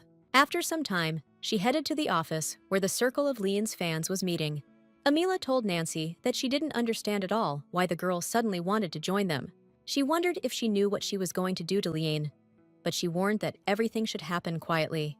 The leader said that the girl should under no circumstances find out what they were planning. Nancy furiously said that she also really wanted to be a part of this. Amila squeezed her hand tightly and said that now they could begin the rebuilding plan together. A lot of things happened without Lian's knowledge, so she often felt out of place. Many began to whisper that the creator of the antiperspirant was a student from the academy and not a person from the big pharmaceutical guild. Others guessed that the rumors were actually true, and it was Lian who became the inventor of the miracle remedy. Karshian began to constantly worry that the girl had become too popular at the academy. He informed her that there were rumors that she was the creator of the antiperspirant. The girl said that she did not understand at all why he was so worried, to which the guy replied that the entire academy was asking her for help. Kaon pointed in the direction of Fjord and Thomas and stated that even they came to her, to which the guys replied that they were also members of the club. Lian said she didn't feel any difference at all, so he shouldn't worry. Unfortunately for her, Karshian has become twice as handsome since she realized that she liked him. The girl began to notice the beauty of his face, his facial expressions, body language, and voice, because he did absolutely everything to attract her attention. But when he looked so sensually and tenderly straight into her eyes, she caught herself thinking that she absolutely did not want to take her eyes off him. At such moments, her heart began to beat quickly, and it began to seem to her that she was absolutely on fire. Lian didn't want him to be able to read her thoughts, but she still couldn't figure out what to do next. Thomas asked if Karshian should shut up so that the girl could rest, to which he replied that she found peace in just looking at his face, and the guy interrupted the relaxation with his voice. Suddenly, Hans burst into the room, shouting that he urgently needed to talk to Lian. All three guys in the clubroom glared at him, causing a heavy aura to hang around him. The newcomer suddenly imagined that very soon he would go to his grandfather's ex-wife, who had recently died. He tried to tell the girl that he had come to talk to her, to which Karshian suggested that the guy considered this place a public one, but that was not the case at all. Lian asked all three to stop scaring their guest by saying that he was not doing anything wrong. The girl remembered with horror that Karshian had already done the same thing to Hans once when they were working on a group project, but now she began to understand him much better. She realized that she was seeing something that she had absolutely not noticed before, and Kaon, meanwhile, assured her that he would never shed blood in front of her eyes. This formulation made her think that perhaps he was capable of shedding blood behind her back. She couldn't help it, so she tried to check Karshian's behavior every time, and even now she said that she really likes good guys lately. The girl informed Hans that she simply said it as a fact, and he should not take it to heart. Thomas immediately approached her and stated that he would always remember this and would try to carry this knowledge through his life. The prince immediately took out a small notebook and began to write down her words that she liked good guys. Noticing this, Karshian immediately conjured magic and set fire to the written words. Tension rose again between them, because both did not want to give the other the treasured Lian. The girl, meanwhile, was indignant that this had been going on for quite a long time, and then said that she would return soon, because nothing should happen if she just talked to him. Walking out the door, she immediately asked what happened, to which Hans spent some time trying to collect his thoughts. Gathering his courage, he asked if she really didn't want to mass-produce antiperspirant. The girl assured him that such volumes were quite sufficient, because they were a little tired of constantly producing the same product. Hans said that he was very grateful to her for bringing his business back to life, but the blood of a merchant boiled in his veins. He talked about how this was the best product of their era, which was already making a huge impact on the cosmetics market, and the advertising power of rumors and word of mouth was unparalleled, so he couldn't let her product go to waste. The guy also said that he had one last proposal for her, which she had not yet heard. He begged her to share her recipe with him so that he would take care of everything related to production, distribution, and sales, and she would only have to sit back and enjoy the money. To her, it sounded like a lifetime's work, but usually only scammers promised easy money. Hans tried to prove to her that this all only meant that this recipe was very important for them, because even if he made a similar product and sold it, it would still be a substitute product. He added that he is only offering it now because their sales are big enough to try, and thanks to her technology, he can make such an offer to her. The guy began to write a number on a piece of paper, saying that this was the estimated monthly income that she could receive from his lucrative offer. Seeing the astronomical numbers, Lien tried to download her brain for a while. This is too much money for her to give up so easily, so she immediately told him to bring the contract. During this time in the club, Fjord continued to read his book, but also watched the remaining club members. As soon as the girl left, one of them also had to leave the room, but they could not decide who exactly it would be. Karshan thought about how she had told him that her wish was to stop the fighting between them, because it was the right thing to do. The guy said that he wanted to enjoy Lean's cuteness, but some creepy guy was bothering him, to which Thomas replied that if people standing in one place bother him, he couldn't do anything about it. Kaon said that the enemy intended to return the favor with a favor, which meant that this was a good reason to stay close to her. He asked if he could pay for such a service only if he became her slave. Thomas said he didn't want to know anything about it unless the girl asked him to leave first. Karshan looked at him angrily and asked why he decided that he needed his answer.